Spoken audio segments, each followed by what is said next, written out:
not just why are they using a substance or why they are obsessed with pornography or gambling, but what is that doing for them? What is that giving them that they need? What peace of mind? What temporary relief?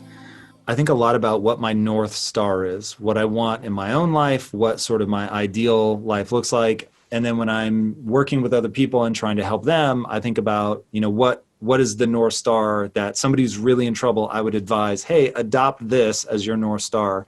Hmm. Do you have something like that you think that people ought to strive for their own sake? The reason I smirk when you ask that question is because it puts me in a position as some kind of expert. Um, Whereas, believe me, every day I still work at figuring myself out and finding my direction or refinding my direction and so on. So it's not like I can say, here's this pearl of wisdom, take it and run with it. And this will, it's just not like that for me. Um, um, well, look, let me turn the question on just for a moment and as a way for me to think about your question. Sure. Um, so, like, I don't know a lot about you, but what I do understand is that in significant ways, you've made a tremendous success in your life.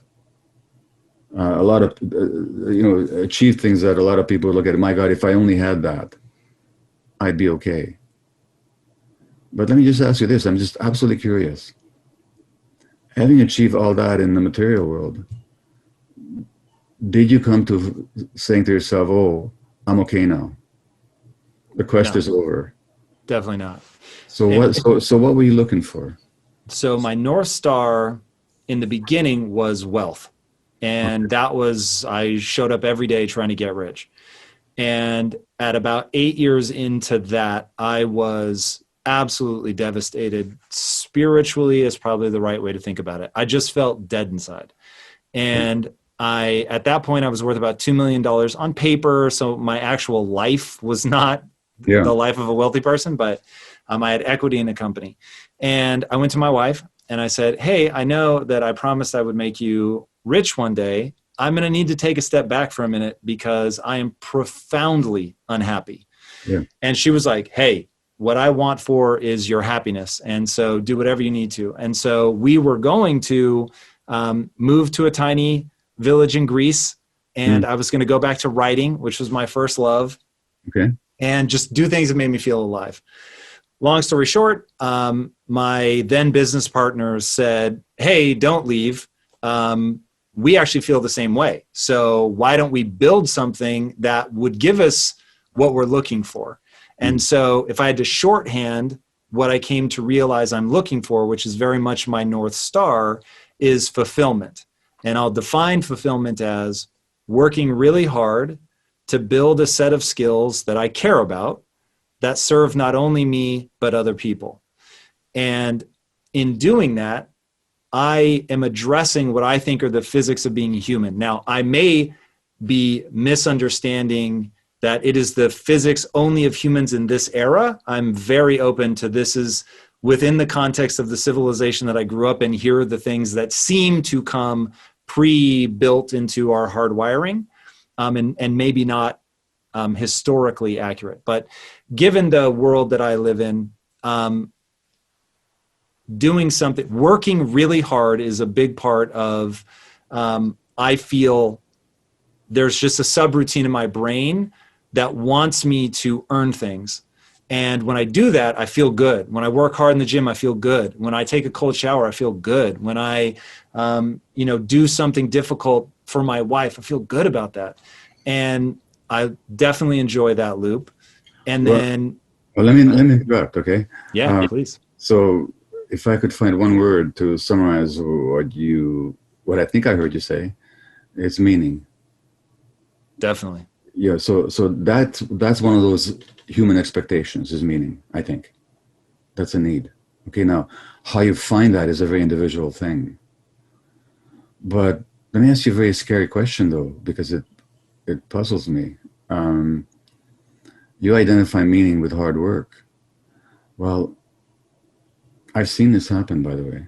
Not God willing, it won't. But what if you had a stroke tomorrow, or some idiot plowed into you and you were bicycling and you became quadriplegic?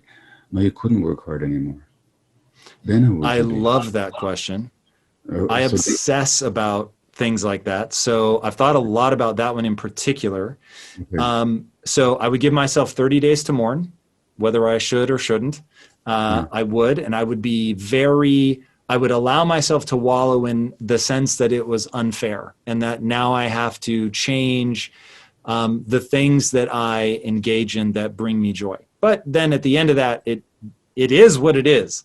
And so getting lost in unfairness is not going to serve me. So then I would immediately turn my attention to finding a way to have meaning and purpose. I think that nothing that I've ever experienced in life leads me to believe that I would ever feel fulfilled without meaning and purpose.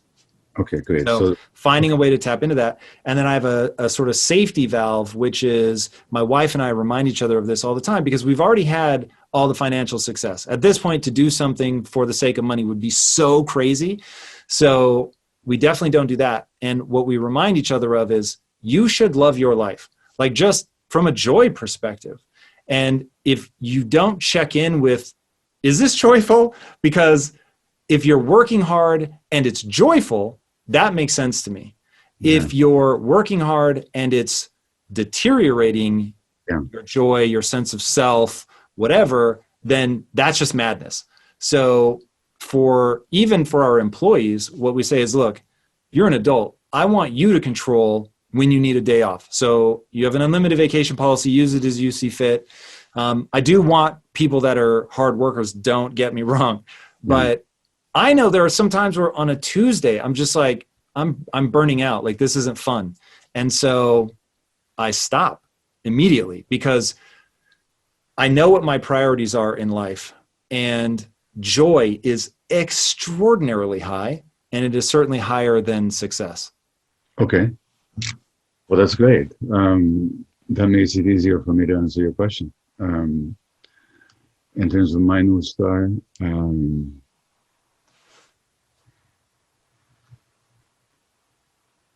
joy is something that for me is an ongoing project, you know, and I really do think that goes back to the lack of play that I received in the first year or two of my life, you know. Under conditions of wartime and genocide, there's just not a lot of cheerful play that happens with a baby. Um, but what really lights my fire is truth. I just want to know the truth, whatever that is. And I'm Because you also, like knowing how the world works. there's no because. You see, truth is its own value. I don't. I mean, I could give you all kinds of good reasons why truth is a good thing, but ultimately, uh, it's just a value in itself for its own sake.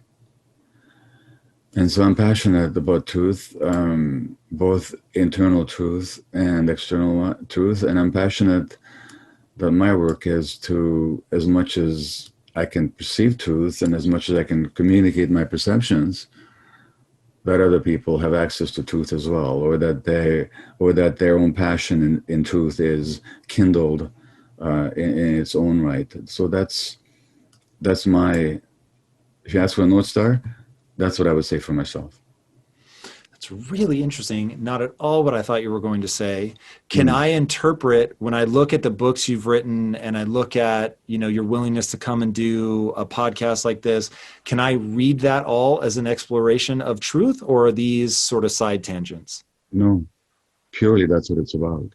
It just so happens that as a medical doctor, somebody who dealt with depression and ADHD and myself, dealt with terminal illness and palliative care, dealt with addictions, dealt with babies. Um, my path to truth has been through my own experience and through my medical experience, my personal experience, what I've been through as a person, what I'm going through as a person, and what I saw, experienced, and learned as a physician. So the books express all that when it comes to physical illness or addictions or child development or whatever. but the lodestar is always the truth. And from that point of view, I never cared much who agrees with me and who doesn't, and to what extent my colleagues value or don't value it. That just is how I see it, folks. And um, in this society, and this is not a personal lament, it's just a general comment that truth is not hard to come by, not easy to come by, because for all the knowledge that's out there and for all the expertise, um, it's also split and it's also disintegrated. So people have a hard time seeing the overall reality of things. And so my attempt always is to look at the context and look at the overall reality. So not just how do you change a kid's behavior, but why is the kid behaving that way, and what is it in the environment that the kid is reacting to, or somebody who's addicted? Not just why are they using a substance or why they are obsessed with pornography or gambling, but what is that doing for them? What is that giving them that they need? What peace of mind? What temporary relief? What numbing of painful emotions? And where did those painful emotions come from? And what happened to them? And what's the context in which it happened? So that everything leads back to everything else.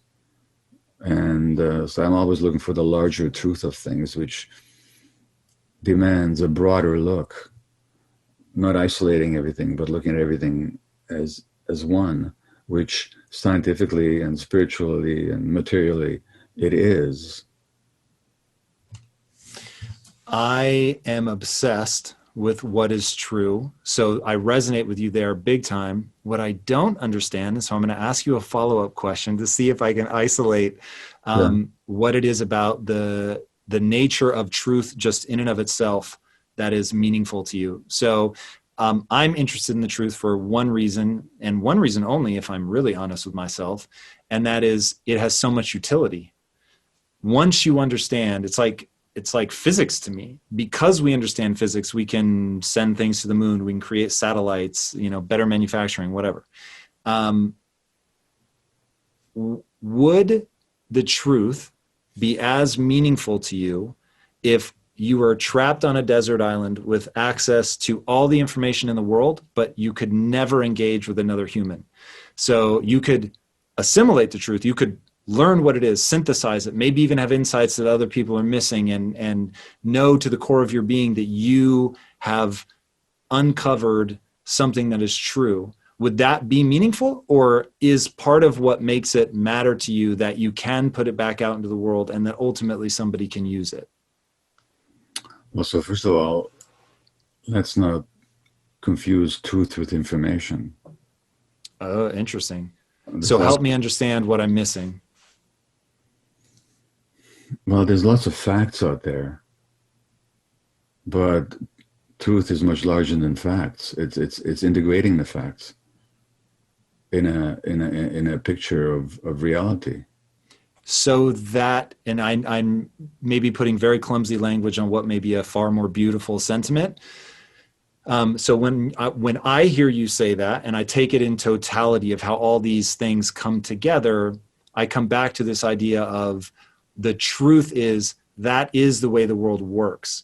So don't ask about the addiction, ask about what caused the pain. Yeah. Like that makes sense to me, because now you can actually address it and heal. But what makes that capital T truth interesting is the healing for me. But why do you want people to heal? Because of my North Star. So my North Star, which seems self-evident to me, and I'm always surprised that it isn't everybody's North Star, is that there is the only thing that matters to me in the way that I view the world is your neurochemical state. And your neurochemistry, the only thing that's resilient, because joy comes and goes, suffering comes and goes, hopefully. And the only thing that gives you the resilience to, even in the middle of a painful moment, a storm, to have emotional equilibrium is what I call fulfillment. So again, meaning and purpose derived from working hard for something that you have developed a unique set of skills, so you really matter in that situation. And it isn't only alleviating your suffering, it's helping other people. And that to me feels so inherent to the human animal that as a social species, we're just never going to be able to escape getting psychologically punished for failing to help others, and we're never going to escape getting rewarded for helping others. And I think that the more uniquely we can do that, so in a way that matters to me, right? So you're not still a high school teacher, you're expressing helping others in a very unique way that, I mean, literally I've never come across anybody that's got the unique conflagration of things that you have. So that makes your contributions all the more individual and therefore I would imagine precious to you. So anyway, because of my North Star, I want to alleviate that pain by having worked hard to offer something to somebody that they go, whoa, like this alleviated my pain. And now I can also go do something that helps other people. Well, So exactly. that's why the healing matters. Okay, so look, so then to go back to your desert island question, the Buddha put himself on a desert island, you know, I mean, metaphorically speaking, isolated in the forest, didn't see anybody, you know.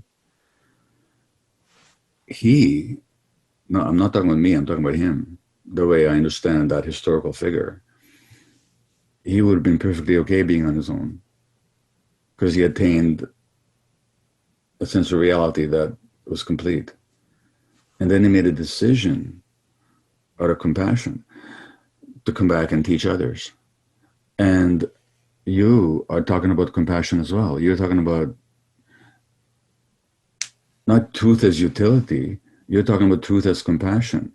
So it's not just useful because you can build things with it. The way you defined it is you want the truth so you can alleviate the suffering of others. And that's part of the truth. And like Jesus said, you know, another great spiritual avatar and teacher, he says, you will know the truth and the truth will liberate you. He didn't say the truth will liberate you. He said you will know the truth and it'll liberate you. So when you know the truth, that's where freedom is. So truth goes way beyond facts. Truth ultimately, as I understand it and as I've been taught, has to do with liberation and freedom, and it has to do with compassion, in exactly the way you talked about it as well. So when you say, tell me what truth is, well, I'm telling you, it's got all these aspects. And it goes back to our conversation about meaning. So that a life without truth is not a meaningful life. That's very interesting. As you were talking, I was like, oh, please God, let him write a book about truth. I would, hearing you say all that, I would definitely sign up for that book.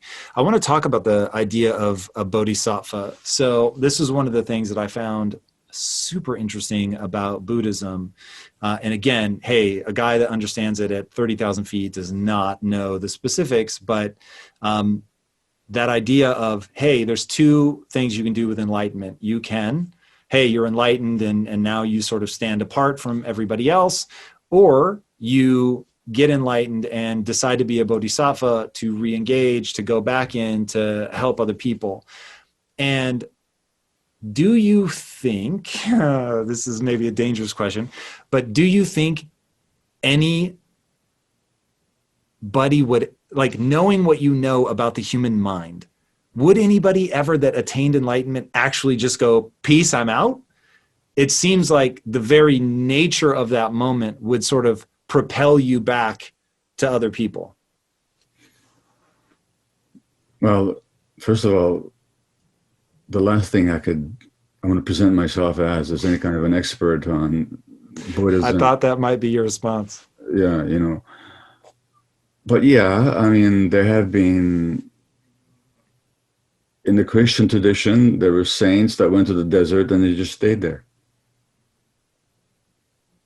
And then certainly on all the Hindu traditions, there are all these people, in the Buddhist tradition as well, I think there are people who, you know, sit in caves and they just contemplate reality. That's what they do.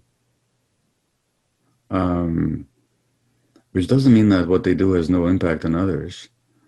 But they're not going out. But they're not out there trying to recruit others or to teach others. They're just doing what they're doing. I have extraordinary difficulty imagining myself being one of those people,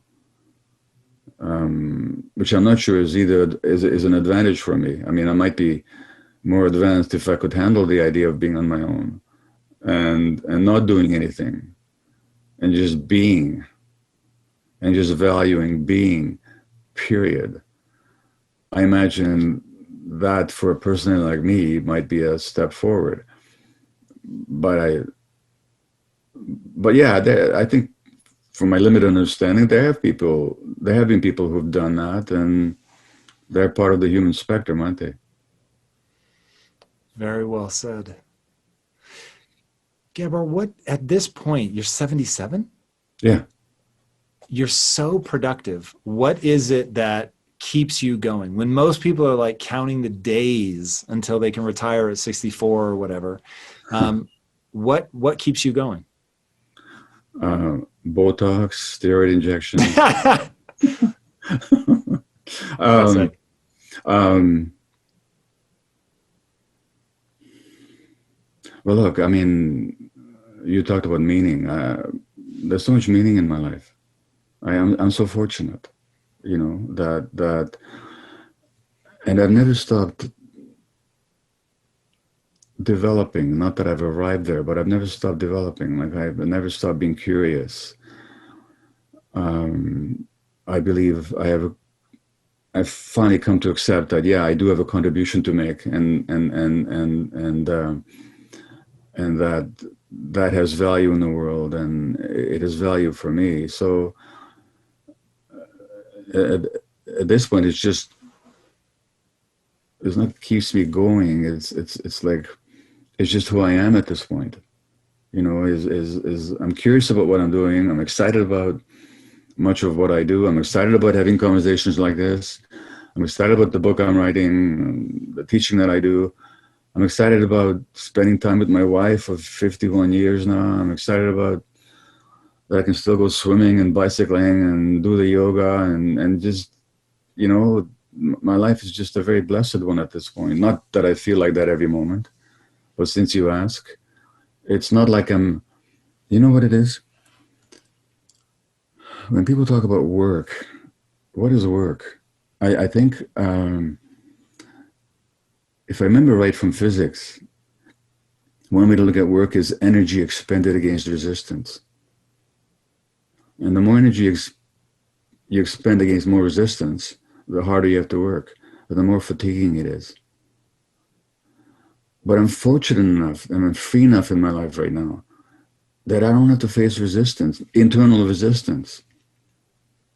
I want to do what I'm doing, and there's just so much more. And I'm sure that my vision of reality is still very limited, and maybe there's more to find out. In fact, I'm sure there's more to find out. So it's just an expansion into old age, I think.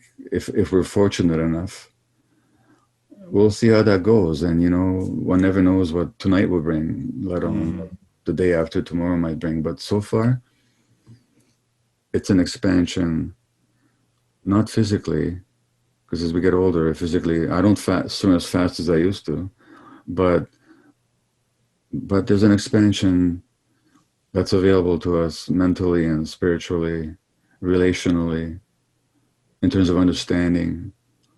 And I don't know what that sounds like, but that's what keeps me going.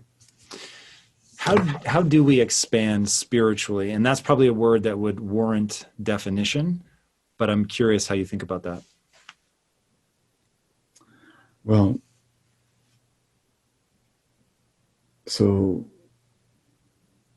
spirituality is really beyond who we are as bodies and as minds.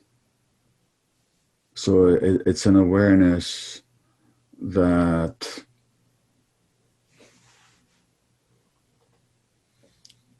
lies underneath all that and can hold all that, but isn't identical with it. And this is where it's hard for me to say, am I saying anything I truly know? Or am I just repeating what spiritual teachers that I've respected and have learned from have mouthed, and I'm just repeating what they told me? But it's both, I think. I do have a sense that there's more to us, and that more is, I think, what we call spirituality. And it's all kinds of shapes and forms, and I'm not concerned about that. But I do know that I am not who I used to think I was, and that nobody is who they think they are. They're beyond that, and that's the common teachings, I think, of all spiritual traditions, which I'm very inadequate. And this is not false modesty. I'm just telling you, I'm inadequate at translating because I haven't had that deep experience that other people have had. The truth is, hitting your career goals is not easy. You have to be willing to go the extra mile to stand out and do hard things better than anybody else. But there are 10 steps I want to take you through that will 100x your efficiency so you can crush your goals and get back more time into your day. You'll not only get control of your time, you'll learn how to use that momentum to take on your next big goal. To help you do this, I've created a list of the 10 most impactful things that any high achiever needs to dominate. And you can download it for free by clicking the link in today's description. All right, my friend, back to today's episode. It's very interesting, and I believe you that you're not just being falsely humble, but as somebody who works so much with, there's two parts of your background that probably lean into what I would consider spiritual, but I think we may define that slightly differently. But one is the palliative care, which I'm extraordinarily fascinated by people that do that.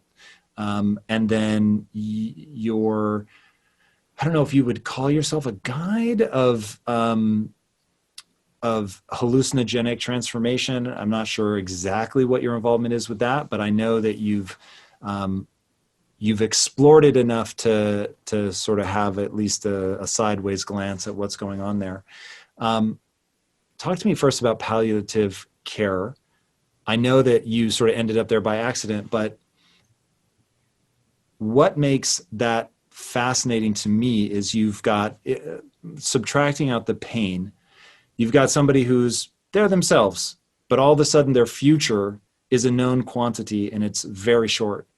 And the profound change that makes in the human mind, I find interesting. What did you learn about life, about yourself, in your time in palliative care?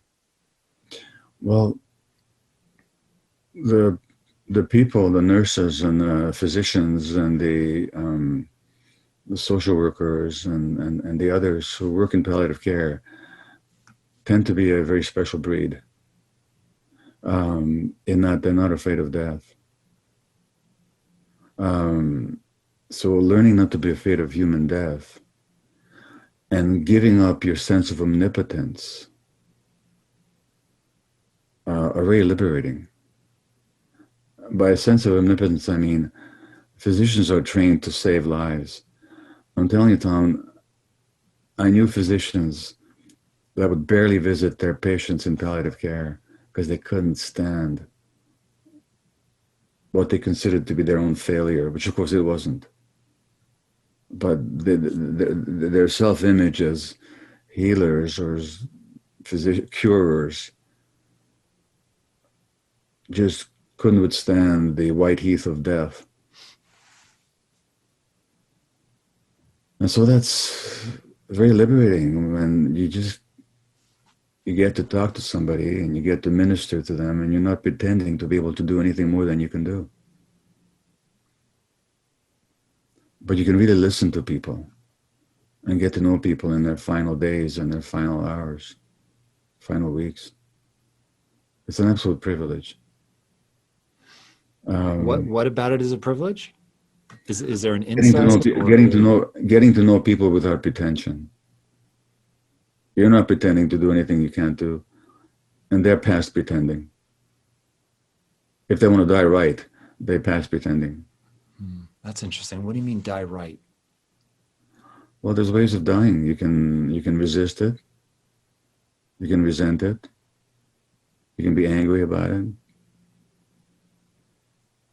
Or you can actually accept it and allow so much of what may be repressed in life to finally arise for yourself. Because before then you were too busy and you were too intent on your role and your personality and getting this done or getting that done. You know, in one of my books, When the Body Says No, I talk about this guy who had a company selling shark cartilage as a treatment for cancer. That was total shock. But he believed in it. And then he developed cancer himself. And he was admitted to the palliative care unit, and I was looking after him. And he was still eating. He had terminal cancer all over his body. He had a week or two left. He was still eating shark cartilage, which smelled awful. You could, when you stepped off the elevator to the palliative care floor, you could smell the shark cartilage. And I finally said to him, well, what does that smell? I don't like the smell. What does it taste like? He said, it tastes awful. I hate it. I said, why are you eating it? And he said, do you think it'll help your cancer? He said, no, I no longer believe that. But my business partner would be so disappointed if I stopped eating it. And so one of the last things I was able to do for him is to actually convince him and to help him see that, look, you don't have to pretend anything anymore. It's not your job whether or not your business partner is disappointed. He had to literally walk into the last week of his life before he could let go of his role as being responsible for other people. So that coming towards death experience can be a powerful teacher for people. And I've seen real love and real beauty and real inspiration from a lot of these people. So it's beautiful work. And I know that everybody who works in palliative care will tell you the same thing. It's a real privilege. Can you share some of the beauty? Well, I think I just did. Just people allowing themselves to be touched, to be helped, to be honest with themselves, to share stuff that they maybe never told anybody else before in their lives because they're too afraid to accept real lessons in acceptance. You talked earlier about how you might give yourself a month to resent and so on, you know. So these people are very often not past that point. Well, that's a privilege to witness. Knowing how resentful I can get when life doesn't go my way, you know. Are there things that, would it be a valuable exercise for people to run the thought experiment of, you know, look, I might not make it to tonight, like you said, let alone tomorrow. Do you think that there is insight to be had from that? Or is there another way for us to access getting beyond, like if you're defining beauty as, hey, you don't have to pretend anymore, you don't have to play a role, you can really be who you are, and maybe this dips into big T truth. How do we access that now without needing to be truly facing a terminal illness? Well, again, I don't know that I have. It's very easy for me to speak from a present position as a healthy, active 77-year-old, and I know what I like. I know what it gets like when I get a stubbed toe and how life is unfair. You know, why did I stub my toe? Now I can't get on my elliptical machine. You know, so again, I'm in no position to give you sage advice, but I can tell you two things. One is I've talked to a young fellow in his 30s. He's written a book called "Blessed with a Brain Tumor." His name is Will Pye, and this guy's a brain tumor. And I said, well, what's the blessing here? I interviewed him. He said, well, for one thing, when I'm interacting with somebody now, I value each moment because I never know that this might be the last time I ever speak to them.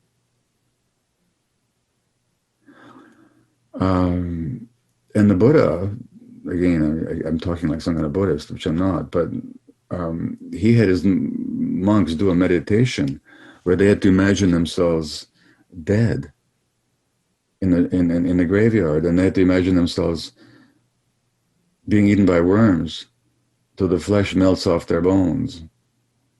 It's rotting flesh.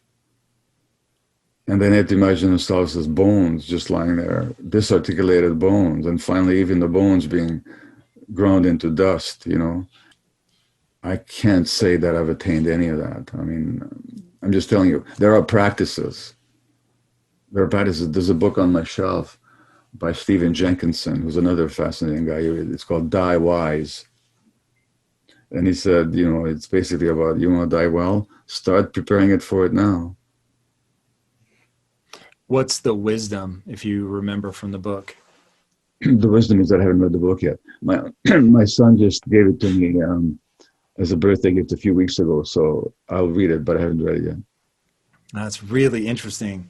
For me, it has been a very useful thought experiment to remind myself that for a long time, I focused entirely on, I want to live forever. And I was really trying to do all the things that I thought would extend my life to say 120 years, believing that in that period of time, you know, that science would get better and we sort of hit health escape velocity, where every year that I lived, there was, you know, a year and a day added to our ability to cure illness.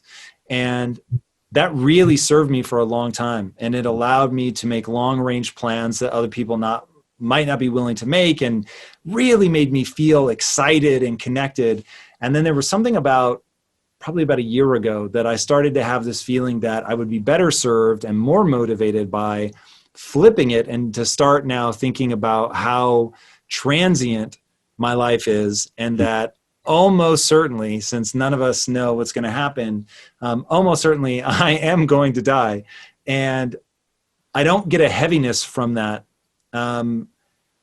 Quite the contrary. There's something about it that I find very motivating, that I do see the beauty that people so often talk about, that, you know, you have this life for such a limited time, and to waste it playing a role, to waste it doing things that don't fill you with joy, to waste it chasing somebody else's dream, like, it just doesn't make sense.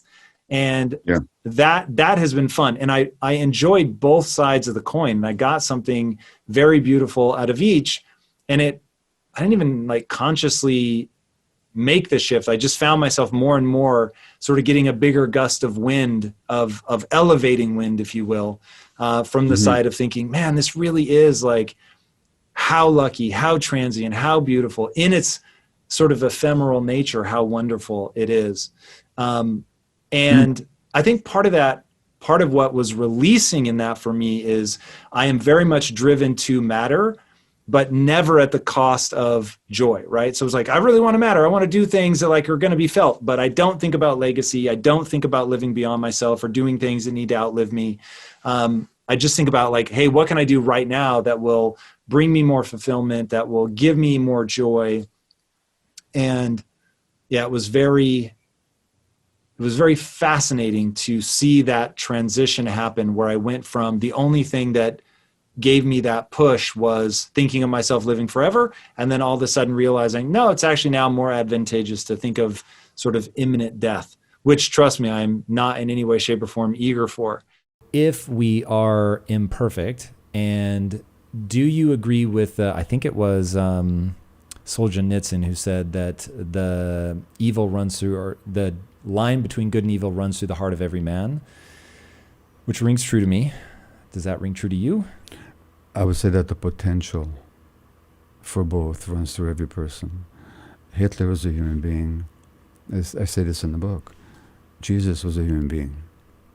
At least let's agree that in his earthly manifestation, whether you're a Christian, he was a human being. Even Jesus was tempted, wasn't he? You know, he's in the desert and is tempted by power and ego and acquisition.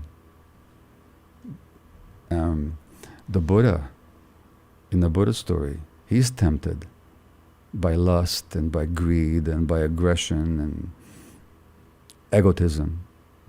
So yes, the potential for that kind of egotistical self-regard, which turns out to be evil at its ultimate expression, is that strain is in us. So is the strain for compassion like the Buddha, infinite love like Jesus, humility like Moses. That's all within us as well.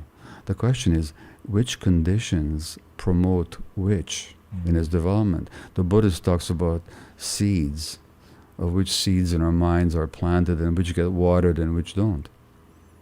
So, yes, I agree that the potentials are there, and in an embryo everything is there, but the question is what gets nourished and what gets suppressed. And I'm saying that in this society, it's the worst of us that gets nourished and the best of us that gets suppressed. All right, so let's define those. What I would assume that loving attachment, unconditionally loving attachment, certainly towards your children, that's part of the best of us. What are some other attributes of the best? And then we'll move on to some of the worst. So let's talk about children, and then let's talk about people in general. So children's needs are unconditional loving acceptance. From everyone or just their parents? Well, their parents, or well, ideally from the community, but certainly they're nurturing caregivers, whoever they are, and they're meant to be more than just a parent, by the way. We're never meant to be parented in nuclear families. Okay, it's pure. That's a modern thing. So unconditional loving acceptance, rest from having to work to make the relationship work. Say that again? Rest from having to work to make the relationship work. In other words, the child should not have to mold themselves into anything to make the relationship work with the parents. They shouldn't have to work. They shouldn't have to be good, nice, pretty to make the relationship work. They shouldn't have to take care of the parents' emotional needs to make the relationship work. Like people that have to work to meet their parents' emotional needs end up in deep trouble as adults, very often physically ill. You go into tremendous detail in the book about that.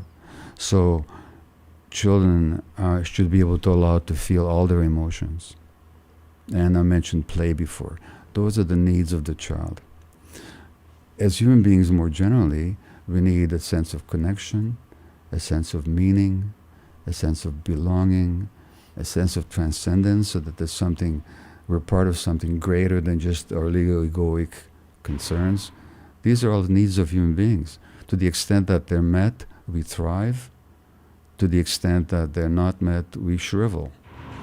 And there's lots of shriveled people in positions of great power in this society. No doubt. Okay, so what are the, as we're creating this soil that we're going to nurture things in, how do things start to go awry, and how do we begin to prep the soil for something better? Well, we've covered that to some degree. So things will begin to go awry when we lose contact with our parenting instincts, and we. Is it just that? Like, is this? Would you? Speaking from experience, the book is very broad. But if you were going to really like bring it down, is this largely an echo of a parenting system that has become dysfunctional? It's a society that's become humanly dysfunctional that transmits its expectations through the parents. And that actually begins before birth. Because already the more stressed and troubled the parents are, that has a physiological impact on the child's brain development. So I'm just talking pure science here. So mothers who are stressed and depressed, their infants in the womb are already getting those messages hormonally and through nerve conduction and so on, so that you can actually monitor the heart rates of mothers who are stressed, and those heart rates will be different than the heart rates of infants whose mothers are not stressed. In the book, you talk about the crazy ice storm that ends up showing up in the epigenetic markers of kids. If you don't mind, walk us through that. It's pretty crazy. Well, it's only that in the laboratory they've shown that the more you stress parent animals, the more troubled and stressed the kids will be. So in Quebec, there was an ice storm some years ago, and and the mothers underwent great stress. And, it's really cold, there was no heating, a lot of stuff wasn't working. Those mothers who experienced that stress, their children were shown to have more troubles later on, behaviorally and learning-wise, and in other ways as well.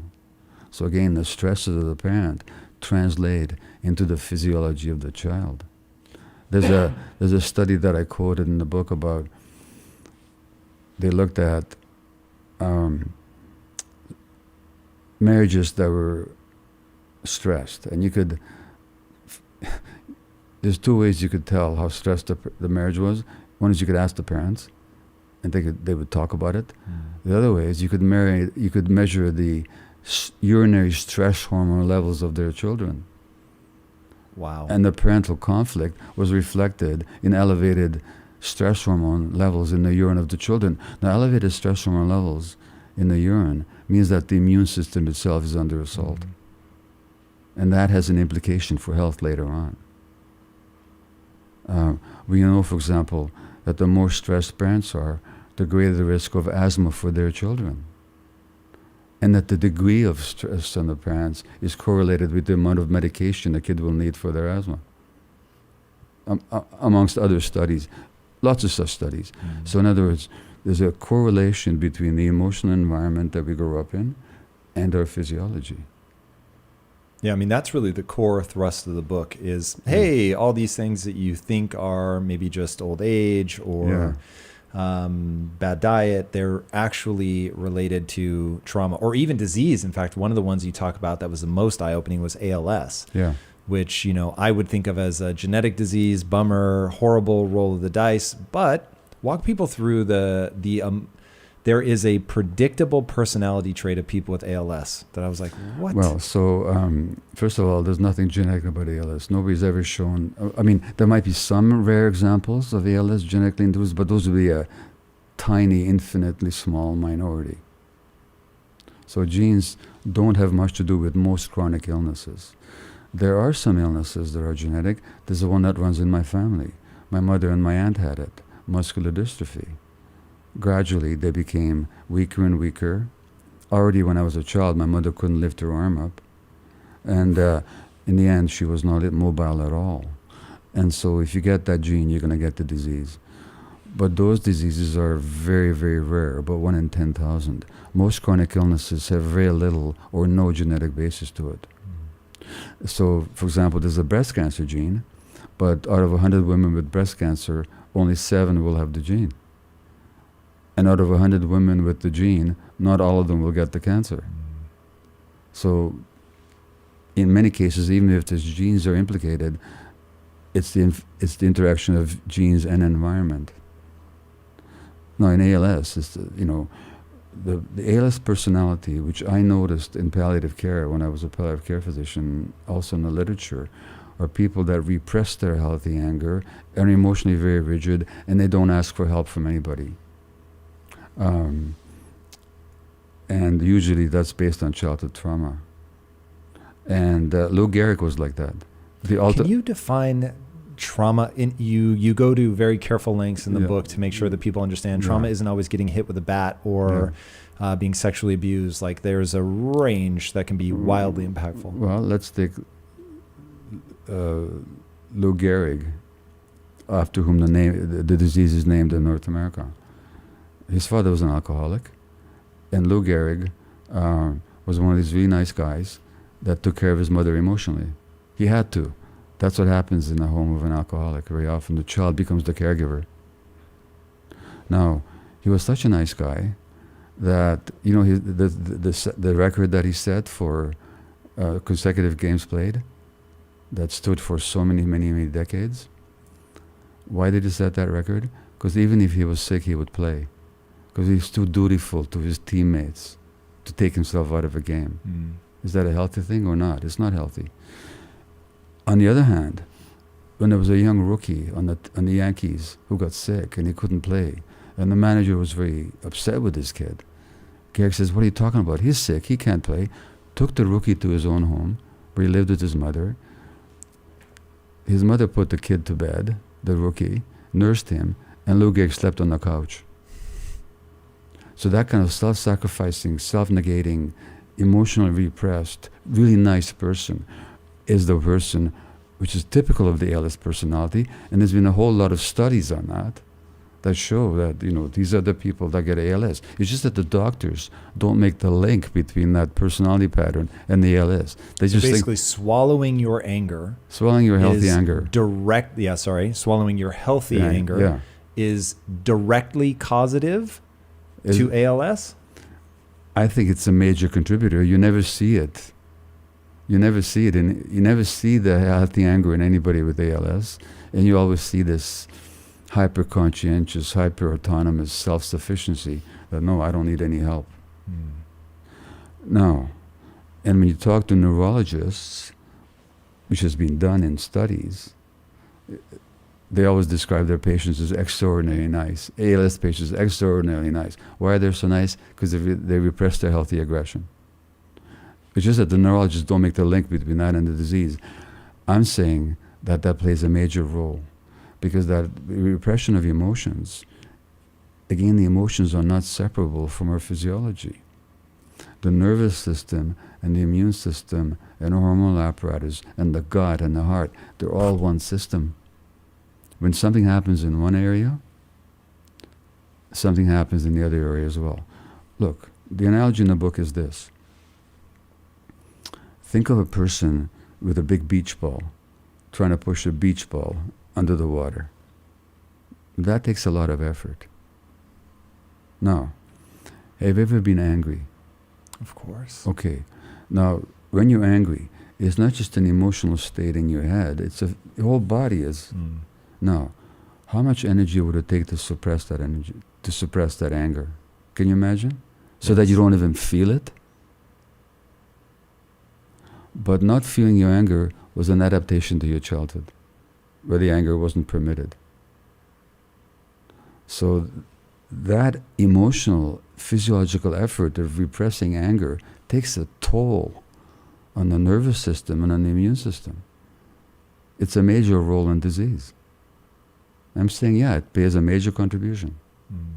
Yeah, this is where the book really starts to get into some fascinating territory as you go through all these different diseases and you start talking about, repressing anger. You go into the natural killer T cells end up being suppressed because you're putting so much energy away from your immune system. Your immune system can't keep up. And so there's all kinds of things like cancer that are afflicted. There was one thing where you said, like, back in the 1800s or early 1900s, there was a doctor that was like, oh, whenever you see somebody with heart disease, they have this type of personality. Yeah. And you even talk about in the book the type C. You said it's not a personality type, but that there are traits that people with type C have that end up being sort of pro-disease personality traits. Yeah. What are some of those traits? Well, before I answer that, let me go back to something. Let's talk about healthy anger for a minute, if you could. Okay? Then I'll illustrate these traits. Okay? What is healthy anger? Why are we given healthy anger? So there's a system in our brain for anger. Not just for us, mammals. What is it there for? It's there to protect our boundaries. Somebody invades your space, physically, or in the case of human beings, emotionally, used to say, no, stay out. That's the role of healthy anger. Now, if I repressed that healthy anger, what would happen to me in life? People would be just trespassing all over me all the time because I had no boundaries. So healthy anger is a boundary defense. Is that clear? Mm-hmm. Okay. Healthy anger is a boundary defense. It just says... Seems like one of its uses, I'll be honest. I don't know that I'd say it's its only use, but I don't know if that matters. Healthy anger, that's its only use. That's its major use. Just boundary protection. That's its major use. That's why it came along. Animals have it. You're in my space. Get out. How far are you extending that to loved ones? So now if you encroach upon a loved one... Well, if your loved one intrudes your space emotionally... No, I mean if somebody else is intruding on my loved one. Oh, yeah, that too. Yeah. Oh, yeah. It's you or your loved ones, anything you cherish. Absolutely, for sure. So that's healthy anger. So the role of anger is to set a boundary between what's nourishing, to let in. The role of healthy anger is to keep out what's dangerous and unwelcome, right? What's the role of the emotional system in general? Is to let in what's healthy and nurturing, and to keep out what's dangerous and unwelcome. Is that fair enough? Seems good. What's the role of the immune system? Same, basically. Exactly, it's the same. The role of the immune system is to keep out what's dangerous and toxic, allowing what's nourishing and healthy. The immune system and the emotional system are not separate systems. They're part and parcel of the same apparatus. They're unified. When you suppress the emotions, you're also suppressing the immune system. When you don't know how to defend your emotional boundaries, that also weakens your immune boundaries physiologically. It's that simple. Or if you repress the anger, that anger doesn't go away, doesn't evaporate into the heavens. It turns against you in the form of depression or self-loathing and so on. In the same way, the immune system turns against you, and now you have autoimmune disease.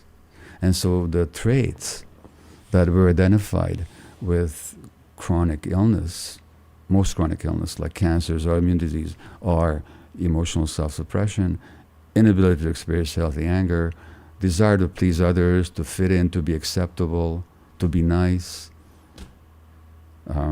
to be ignoring of your own needs. These are the traits that are over and over and again identified in the literature, whether with multiple sclerosis or rheumatoid arthritis or with cancer.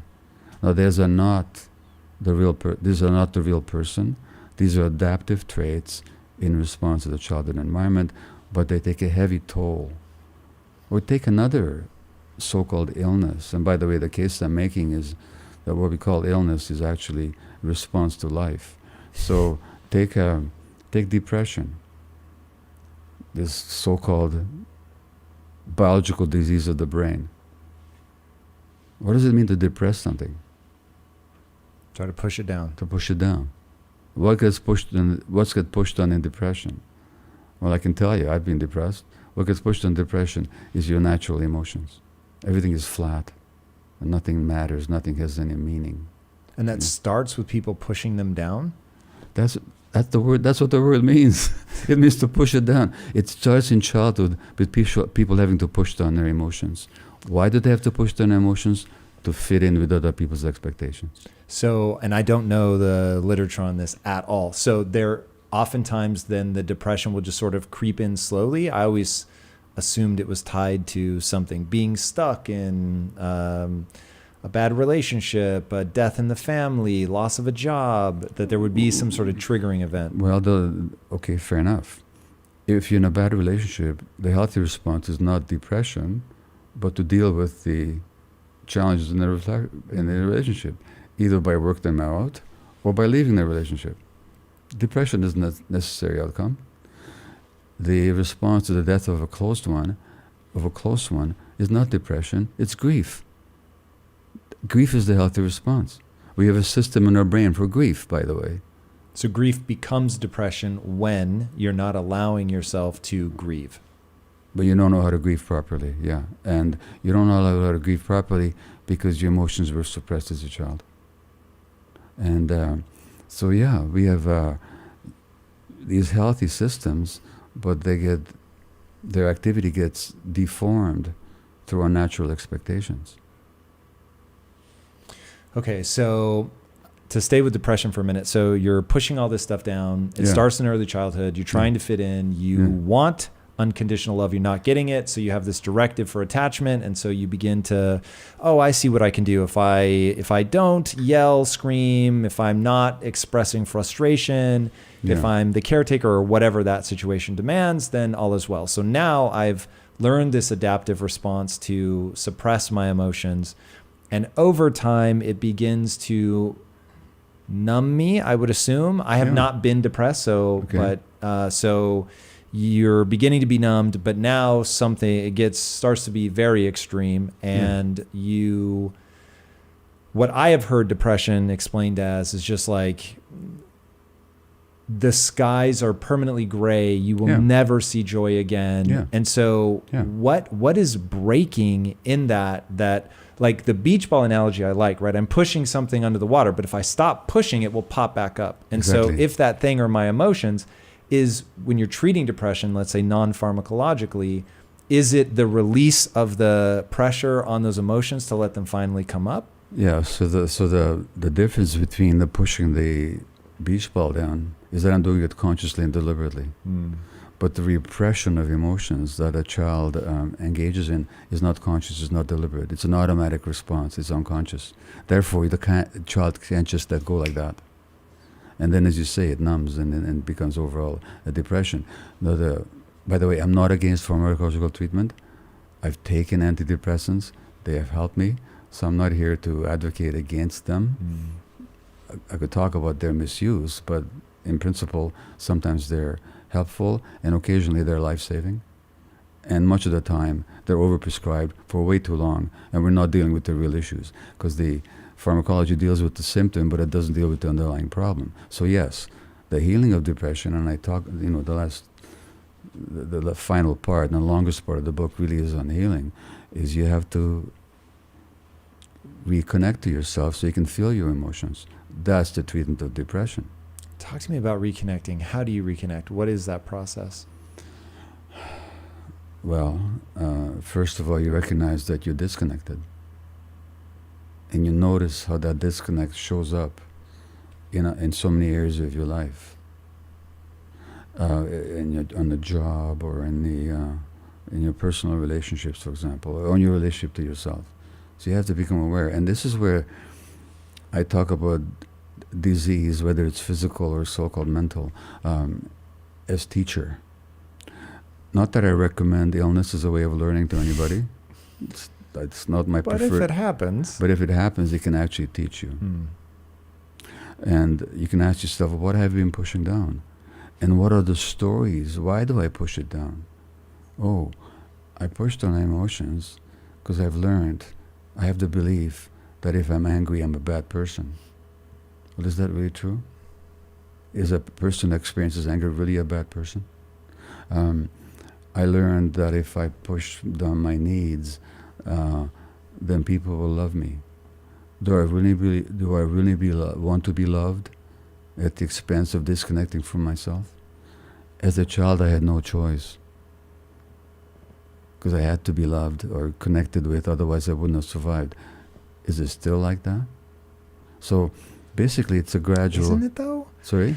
In fact, this is my overarching question, and as somebody that has helped so many people through therapy, you probably have the answer or an insight, but as we become adults, you don't have other than your parents, should you be lucky enough that they're still alive, but man, out in the outside world, people do want you to act a certain way, and if you don't, they're not going to be around you. I'll just be honest. If somebody's throwing a tantrum as an adult, I don't have time for that.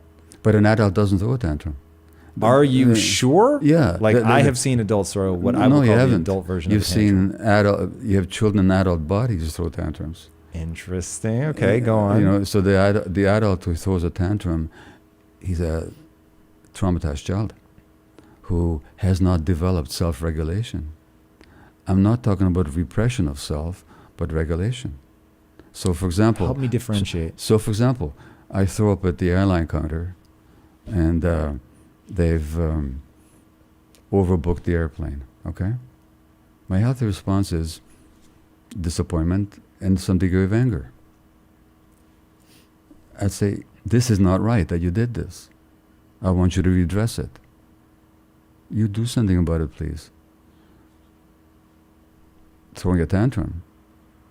Yelling at the poor clerk behind the counter who had nothing to do with creating the problem, who's just trying to do her job and trying to help me as best she can. That's not a mature adult. That's a child whose mid-frontal cortex or self-regulation has gone offline and his emotional circuits have taken over. Believe me, I've been an adult child very often in my life, as my wife could tell you. So that's not an adult.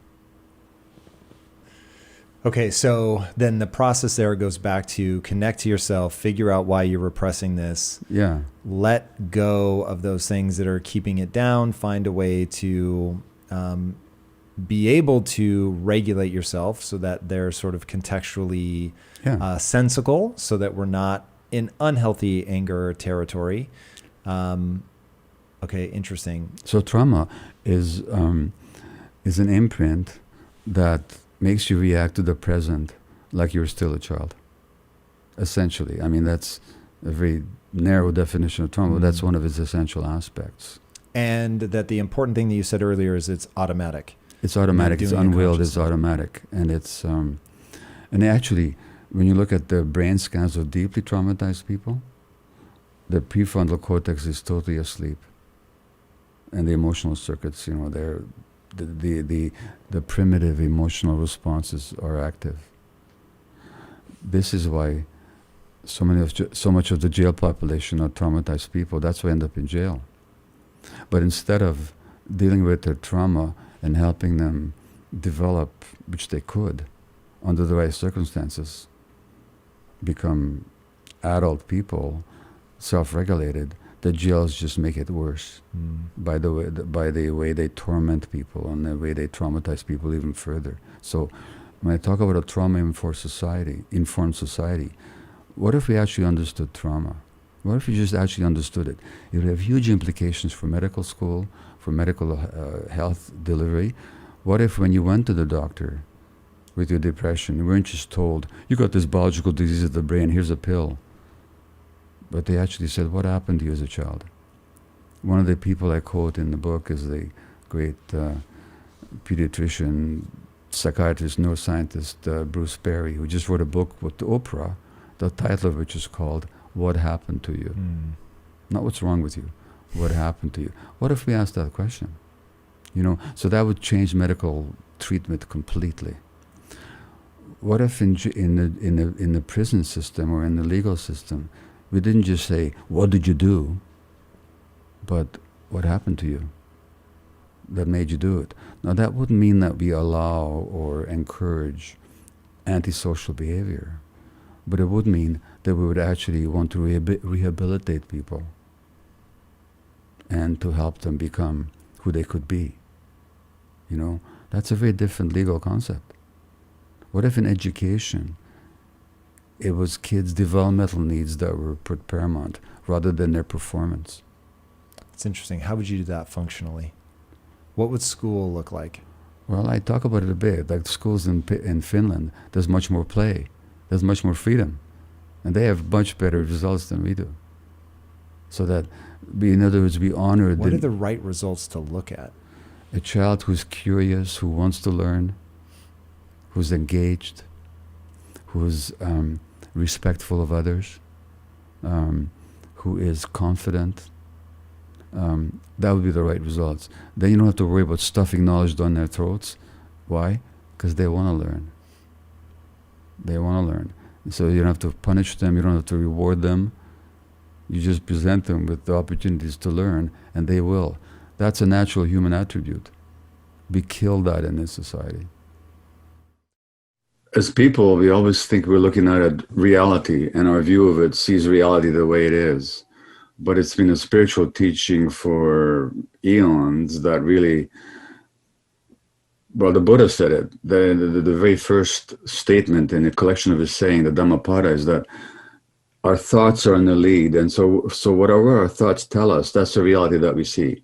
So essentially, with our minds, we create the world. Now, Johnny Cash in this song says, it's all in your mind. One foot on Jacob's ladder, which is the stairway to heaven, which, by the way, wasn't originated with Led Zeppelin. The stairway to heaven is actually from the Bible, where Jacob dreams that the angels are going up to heaven. Or one foot in the fire. So Cash sings one foot on the ladder, 1 foot in the fire. It all goes down in your mind. So the kind of thoughts and beliefs that we have create the world that we live in. And that's what I get from that song. Now, what the song doesn't say is that before, with our minds, we create the world creates our minds. So this is where development comes in. That given our early experiences, we create a view of the world and of ourselves and of other people that then governs how we are in the world and how we feel about everything. But we forget those early experiences, those shaping influences, and as a result, we mistake our view of the world for the world itself. It all goes down in your mind, which is what Johnny sings. What's the time period of that profound shaping window of development? Is it just a couple years in the beginning? Is it till we're 15, till the brain stops developing at 25? Like what does that window look like? It begins in the uterus. So already the stresses or the experiences of the mother shape how the infant experiences the world. We know this, so that we can talk about it maybe later in detail if you wish, but there's lots of evidence now that the child's brain is actually, in its development, is significantly influenced by the mother's emotional states. So it goes back that far. And so getting into what I really want to understand is the foundation of that. So I've heard you talk before about in native societies, it was always understood that if somebody was angry, you would just keep them away from a pregnant person because you didn't want that anger transferring. But my question is, why not? What is it about intense emotions or negative emotions? What is it doing to the substructures of the brain that then make that disadvantageous as the child grows? Well, so there was a study done after 9/11, women who suffered post-traumatic stress disorder while they were pregnant as a result of 9/11. A year later, their offspring still had abnormal stress hormone levels. So fundamentally what happens is that the brain's capacity to perceive stress and to process it gets impaired. So that means people are now more prone to feel stress when there's no real threat.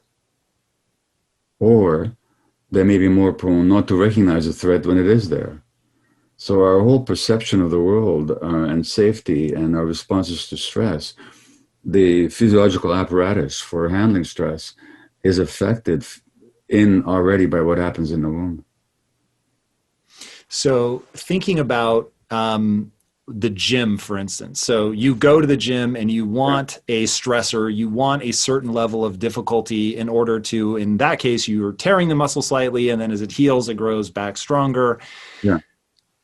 Is it that the brain reacts differently to stress and that any amount of stress is bad, or is there a certain amount that is useful and just we're going too far? Well, this is where I think language becomes very important. What we mean by we use the word stress. So if you mean by stress a challenge, life is full of challenges, which will get your adrenaline going and so on. That's a good thing. When I talk about stress, I talk about a threat that the organism doesn't know how to respond to. And it's too much. And so that the person who actually coined the word stress, who was a fellow Hungarian Canadian, Hans Selye, he's the one who coined the word in its present usage. He really meant pressure on an organism that's too much for the organism to handle. So that's what I mean by stress. I don't mean the stress of a freely chosen challenge, such as going to the gym and working your muscles hard and going even beyond what you could do before. I don't mean that. That's not what I mean by stress. I mean by stress, and the biggest triggers for stress, according to the research, are loss of control, uncertainty, lack of information, and conflict. So when you subject people to those circumstances, which in this society happens a lot, people are stressed, often beyond their capacity to deal with it. Now, that capacity is very much programmed by what happened to us very early in life. And where does that, so it begins in utero, where is the sort of closing of that hypermalleability phase? Because where one thing that really drives me is the question of, okay, damage has been done, like in your case where you're born 2 months after, or excuse me, 2 months before the Nazis invade Hungary, it's like not a lot to be done about that. That is what it is. So now the question becomes, can we undo it? Is there a window of hyper malleability where you could sort of reprogram the infant, or is it like almost like an imprinting machine where it's like, nope, you had this heavy amount of stress in utero, that's imprinted, and no matter what you do in the first 3 years is never going to undo that? It is imprinted in many ways biologically, which we could talk about, that the person is not even aware of. Imprinted in how their genes are turned on and off, imprinted on how their chromosomes function, imprinted on how their stressor apparatus responds to the external environment, imprinted in their cells, imprinted in inflammation in their bodies, and so on and so on. And the earlier it happens, and the more it happens, and the more temperamentally sensitive the child, the greater the effects. Having said that, it's never not reversible. It's never not approachable. Now, fact is, people can heal. People can rewire themselves. People can find a equilibrium. But the more happened earlier, and the earlier it happened, the more difficult that work becomes, which brings me to my epitaph that I've designed for my gravestone. You know what it's going to say? It's going to say, it was a lot more work than I had anticipated. You know, that is a fair assessment. It's ongoing work. Look, I'm 77. It's ongoing work. And, you know, when I don't take care of myself emotionally, when I don't do my yoga, when I don't get myself into the swimming pool or on the exercise bike, when I take on too much in my life, it gets activated. So, yes, it can be dealt with, and it can be healed, and it can be regulated, but it takes consciousness, it takes awareness.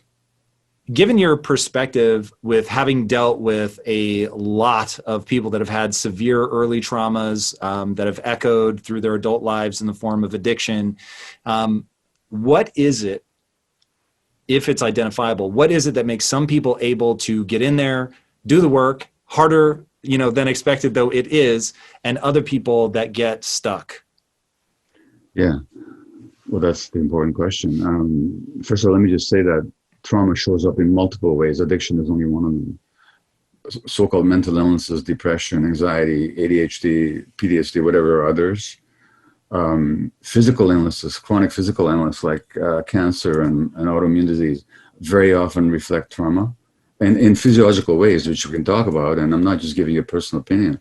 I'm telling you what the research shows. So trauma has multiple manifestations, of which addiction is only one. Now, what makes the difference?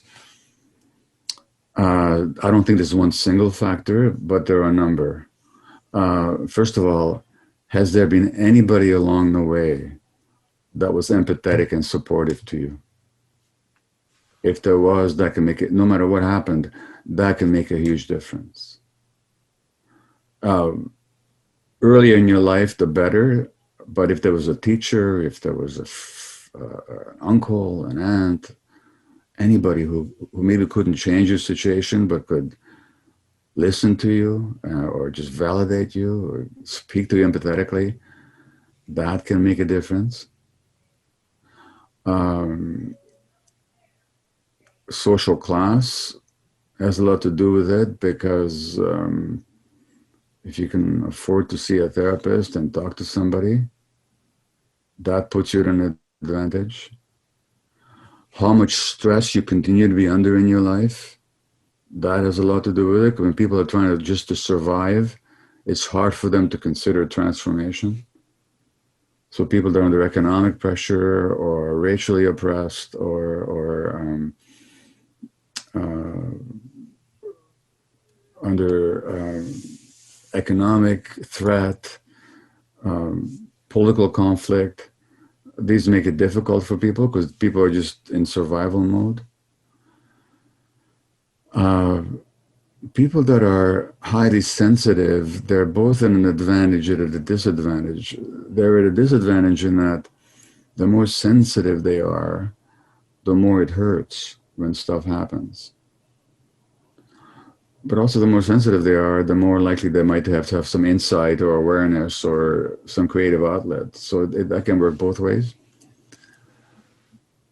I would say the biggest difference is, was there some empathetic support in your life at any time? And even if you talk to people who've been addiction for a long time and you say, well, what made the difference?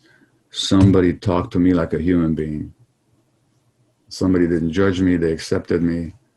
What window does that open up for them? Is it begins to allow themselves to stop judging themselves and to develop self-awareness, or is there something else at play? No, it's the very first thing you said. Anybody who's traumatized, and by trauma I mean a broad range of experiences, from abuse, extreme things on one hand, to just parents who are too stressed to pay attention to you or to really see you and receive you. When children are not seen for who they are, or when they hurt,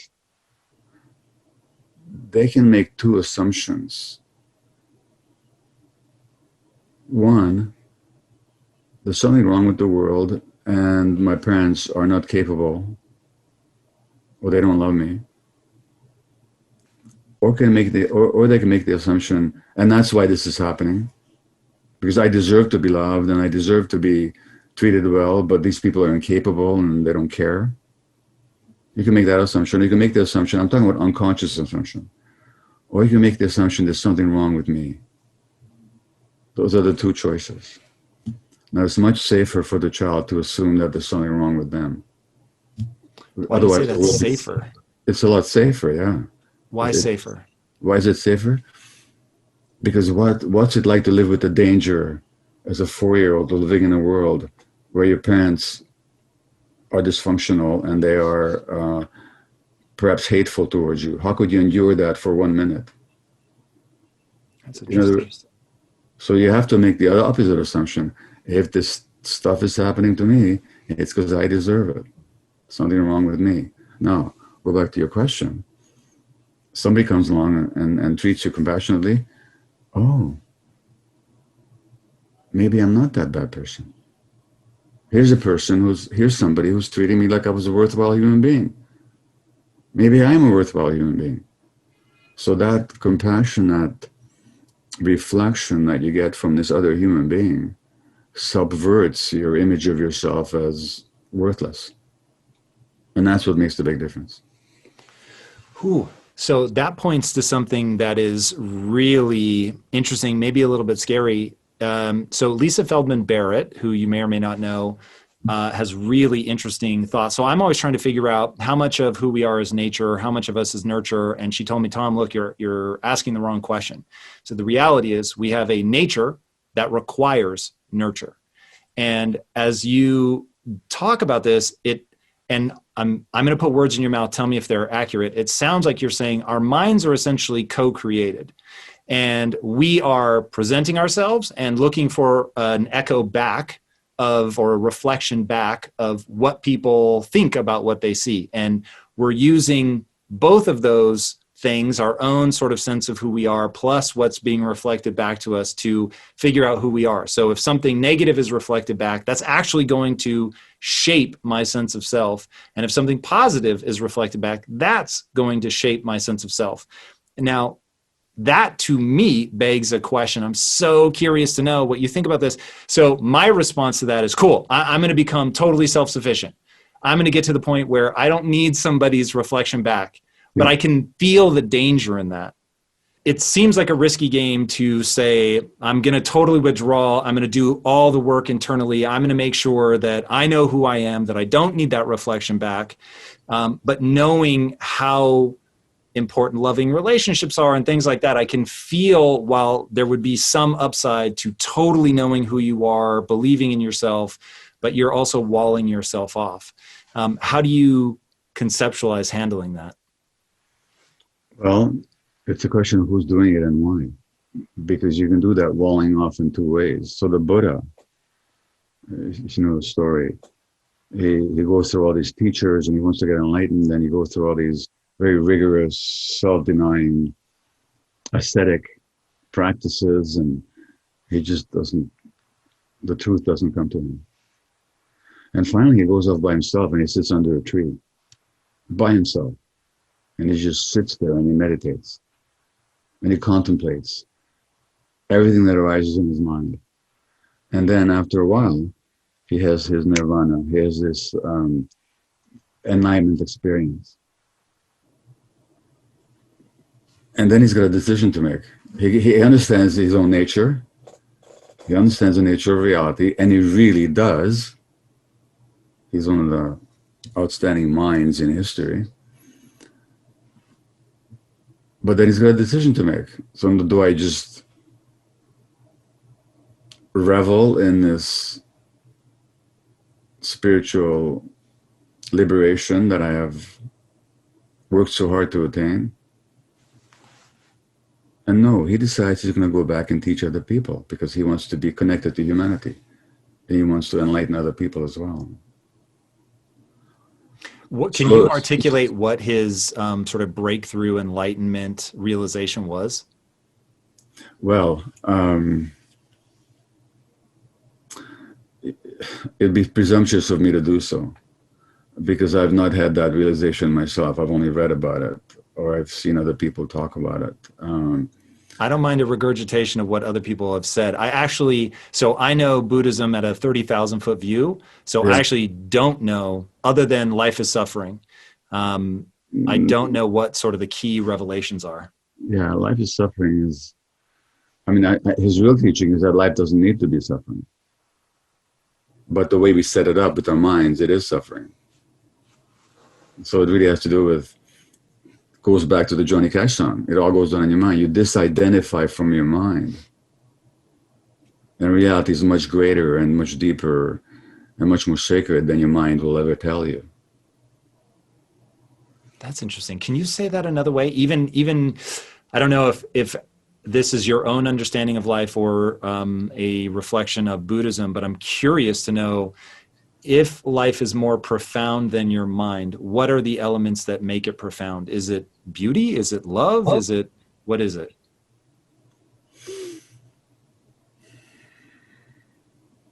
The problem with the conversation, Tom, is that there's two minds talking about the nature of reality. And in that we don't use the same words, or no, it's that we're still in the mind. Whereas my very modest understanding of the spiritual teachings, not just Buddhist spiritual teaching, but Sufi teachings or Jewish spiritual teaching, Christian spiritual teaching. I'm talking about the spiritual teachings, not the religion. Is that there's essence, there's truth that goes beyond what the mind itself can comprehend. But we must have access to it in some way, even if only through pure experience. Otherwise, it would be irrelevant. But that's the whole point. It is pure experience that a great poet like Rumi can write about or Hafiz can write about. But I cannot claim to have had that pure experience. Or if I did, I didn't recognize it as such. Can I give you one of the experiences I've heard you talk about? And I'll be curious to know if you were grazing along the edges of something. I believe it was your first experience with ayahuasca. You said that you were there and suddenly had this rush of just pure love. And that you, if I remember right, you started crying and you were just overwhelmed with this sense of just love in its purest form. And in that moment realized you had close yourself off to that experience. Is when I think about people talking about there being something more profound, those are the only sort of moments that I can relate to where I think that feeling is so elevated and wonderful but that's the only thing I've ever touched on in my own life where that seems like what they could be talking about. Is that getting close? Well, it's heading in the right direction. I think that real spiritual teachers would say that what I experienced there wasn't a feeling. Feelings are like activities of our nervous systems. And they would say there's something deeper than the nervous system. So what I experienced was a state of being, manifesting in love. Love might not be the only manifestation of it. It might be courage, clarity, compassion, justice, strength, will. I know one spiritual teacher specifically who talks about it in those terms, but these are not feelings. The feeling of love and the state of love are not necessarily the same thing. But yeah, there's more to it than just the mental experience. There's the direct, the mental thought, or even the emotional resonance. It's more like a direct experience of something. And you know, it's clear that what the Buddha had was, for one, he wasn't the only one, was a direct experience. But to go back to your question about isolation, so there's a way of isolating yourself as a way of committing yourself to enlightenment, which doesn't mean that you'll stay away from other people for the rest of your life. It just means that you're going to go deep into yourself and not be distracted by all that the world throws at you. Then there's another way to isolate yourself, which is a defensive one, which is the world is so awful and heck with them all, I don't need anybody. That will protect you from some kinds of hurt. Because if you withdraw from relationships, you'll never be betrayed. Well, that's true. On the other hand, that itself is a state of pain. That isolation itself is a state of pain. So when you talk about isolation, it depends who's doing it and where is it coming from. And to go back to the original question, and you mentioned nature, it's perfectly true that we're born with certain expectations for the world. I mean, every creature is. Like, our lungs are an expectation for oxygen. If it wasn't for oxygen, we wouldn't have lungs. So we evolved in response to the availability of oxygen. Otherwise, we would not have evolved the way we did. There might be some kind of creatures around, but it wouldn't be us. So our lungs are an expectation for oxygen. In the same way, our nervous systems are an expectation for love, for nurturing, for being held, for being valued, for being enjoyed. That's what the infant is born with, those expectations. And whether we develop well or whether we don't depends very much on how fully those expectations are met. Now, we can survive without them. My God, many of us have. But survival and fully being alive and fully living are not the same thing. And fully and survival adapting to things. I mean, you can adapt. Human beings are particularly good at adapting to a vast range of environments. But that doesn't mean that we thrive in all those environments. So one of my arguments, one of my points about the culture that we're living in now is that, yeah, we're surviving, but we're hardly thriving.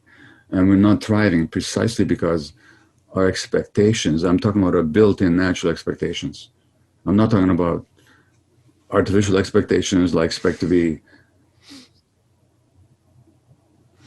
wealthy, or I expect to be respected by everybody, or I expect to be achieving this or achieving that. No, I'm talking about the natural expectations of a human being. And the less those expectations are met by the rearing environment in the early years, the more distorted we become, because the more we have to adapt to something less than what we need.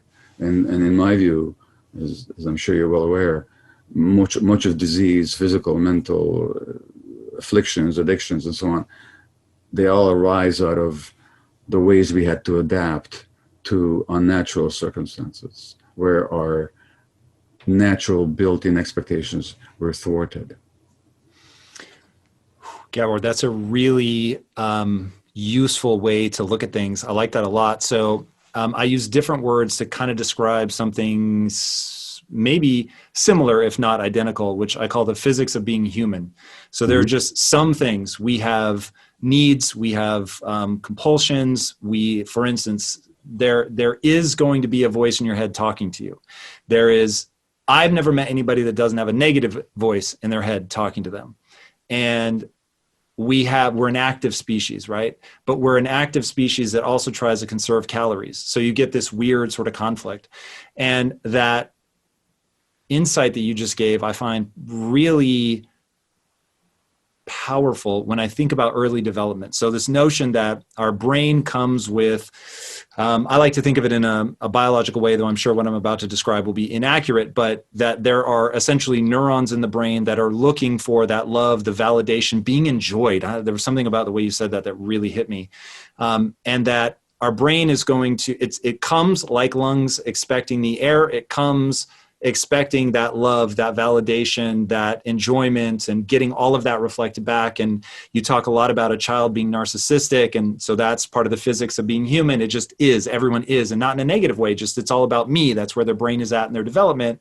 And if we sort of run the experiment of saying, well, that's probably the most advantageous thing, at least from a historical context, that you so got that, it was so prevalent that to think erroneously, to think that a parent's happiness means that you're good is such a great way to establish confidence and a sense of worth and, all these things that are going to propel you forward.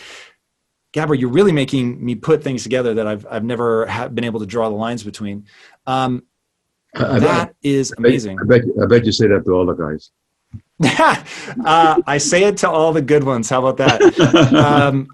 But it's interesting, especially when you put it in context of your upcoming book, which of course I have not read, called The Myth of Normal, and how sort of broken our society is. I've always approached it from the like, hey, this society is like any society in time where you can have a path through it that is pathological, or like the Buddha, you can find a path that is beautiful and profound.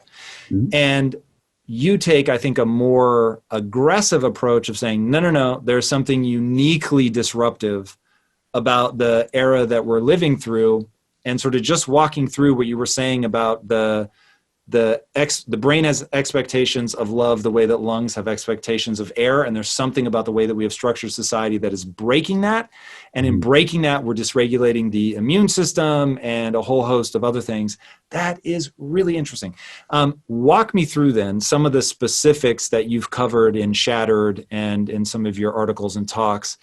How is modern society dysregulating us, and what can we do to resolve some of that? Well, first of all, it's very interesting. You said Shattered. I don't have a book called Shattered. It's called Scattered. No, but what's interesting is how many people say it that way. That's interesting. That's very, what have I just revealed? Yeah. But yeah, and to me, it's always revealing something about the person and their self-image, because I don't think anybody's ever shattered. Scattered has to do with the scattered mind. The Canadian title was Scattered Minds. It had to do with ADHD and the dispersal of attention. Gosh, you say so many things that I want to engage with, Tom. Let me jump back to what you said about everybody's got this negative voice in their heads. Yeah. Yeah, but that's not a given. It's just what happens in this society. So you think there are societies where that would not be present, or at least not ever present? I think we haven't had societies like that for a long time. But that has to do with what civilization does to human beings. So I'm sure that voice has been there since the beginning of civilization, but not necessarily in our aboriginal state as hunter-gatherer, small band people.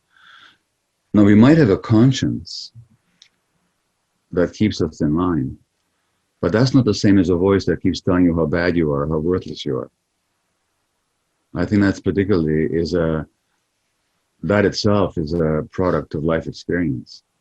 What exactly, if you have a sense, causes that? Like, what in civilization leads to that? Kids not being valued and enjoyed and played with for just who they are. Kids having to live up to expectations in order to meet the approval and welcoming of their parents. Well, if that's the case, they better install a little voice in their heads that'll keep them in line. Otherwise, they won't get loved. Now, that's not a conscious process. Nobody does this. Oh, I'm going to instill a little voice in my head. It's not that. It's a natural adaptation to an unnatural situation. In this society, and I'm not blaming parents, in this society, it's extraordinarily difficult for parents to give those conditions of what the American psychotherapist Carl Rogers called unconditional positive regard, a regard that has no conditions of worth attached to it. I accept you just for who you are, the way you are. That's very difficult for parents to deliver, even with the best of goodwill, because they never had it themselves. Not only that, then there's so much stress. So you mentioned my book Scattered, which is an ADHD, and I was diagnosed with it in my 50s, and I never bought into the idea that it was a genetic disease, and even less do I buy into it now. But the tuning out that scattered minds that I wrote about, that itself is a coping mechanism.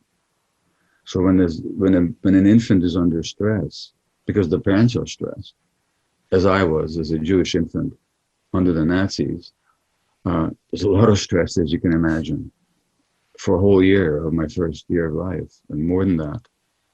Of course, I tuned out as a way of escaping from the unbearable stress that my mother was under. Because as an infant, you just soak in the stress of your parents. But this is happening when my brain was developing.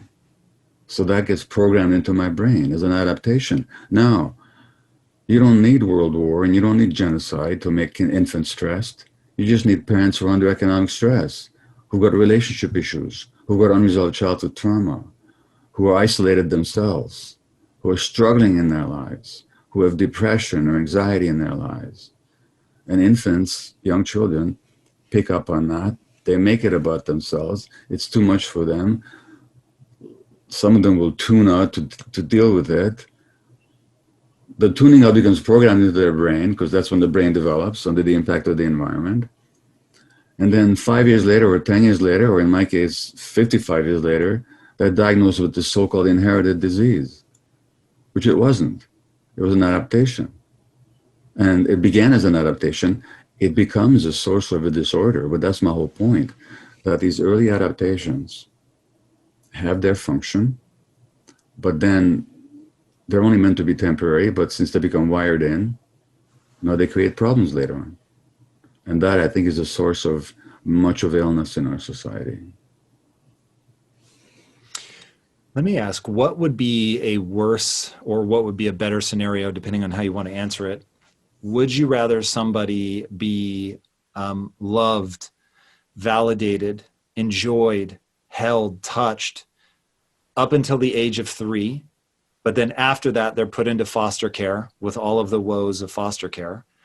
Or would you rather somebody have a very dysregulated initial 3 years, mother is giving the child up for adoption, which basically tells you that the pregnancy was incredibly stressed, gives the child away. It spends the first 3 years in, let's say, an orphanage, but then gets adopted to a truly loving family that wants them, enjoys them, validates them, hugs them, and gives them all those things. Which of those is the more distressing circumstance?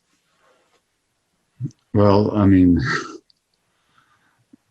I find that a tough one, Tom, because what you're setting up is two tragedies, and you're asking me to choose the least tragic.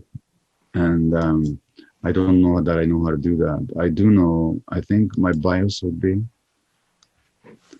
that if the child had everything for the first 3 years,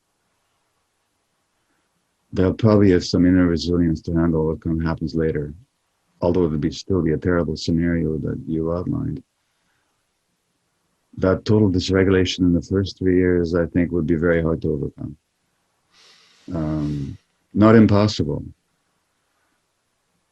But, it's, when you think about it, the scenario of somebody getting all that in the first 3 years and then ending up in a horrible situation, totally unlikely. I mean, why would that even happen? What is up, my friend? Tom Bilyeu here, and I have a big question to ask you. How would you rate your level of personal discipline on a scale of 1 to 10? If your answer is anything less than a 10, I've got something cool for you. And let me tell you right now, discipline, by its very nature, means compelling yourself to do difficult things that are stressful, boring, which is what kills most people, or possibly scary or even painful. Now, here is the thing. Achieving huge goals and stretching to reach your potential requires you to do those challenging, stressful things and to stick with them even when it gets boring, and it will get boring. Building your levels of personal discipline is not easy, but let me tell you, it pays off. In fact, I will tell you, you're never going to achieve anything meaningful unless you develop discipline. All right, I've just released a class from Impact Theory University called How to Build Ironclad Discipline that teaches you the process of building yourself up in this area so that you can push yourself to do the hard things that greatness is going to require of you. All right, click the link on the screen, register for this class right now, and let's get to work. I will see you inside this workshop from Impact Theory University. Until then, my friends, be legendary. Peace out. Yeah, I mean, obviously I can give you scenarios, but if your question is designed to look at the heart of what is the most important developmental period, for sure it's the first 3 years, from conception till the end of the first 3 years. Not that it's over then, but that's the template. That's the template. And if our society just understood that, just give the kids 3 good years and do everything you can, as a society, as a community, to support parents giving those kids those first 3 years, whatever that takes. We would save so much disease, so much dysfunction, so much crime, so much addiction, so much political conflict, for that matter. So that's the importance of that question, is if we only, my friend, the children's troubadour, Raffi, and you probably remember Raffi, he created something called the Child Honoring Society, Child Honoring Project.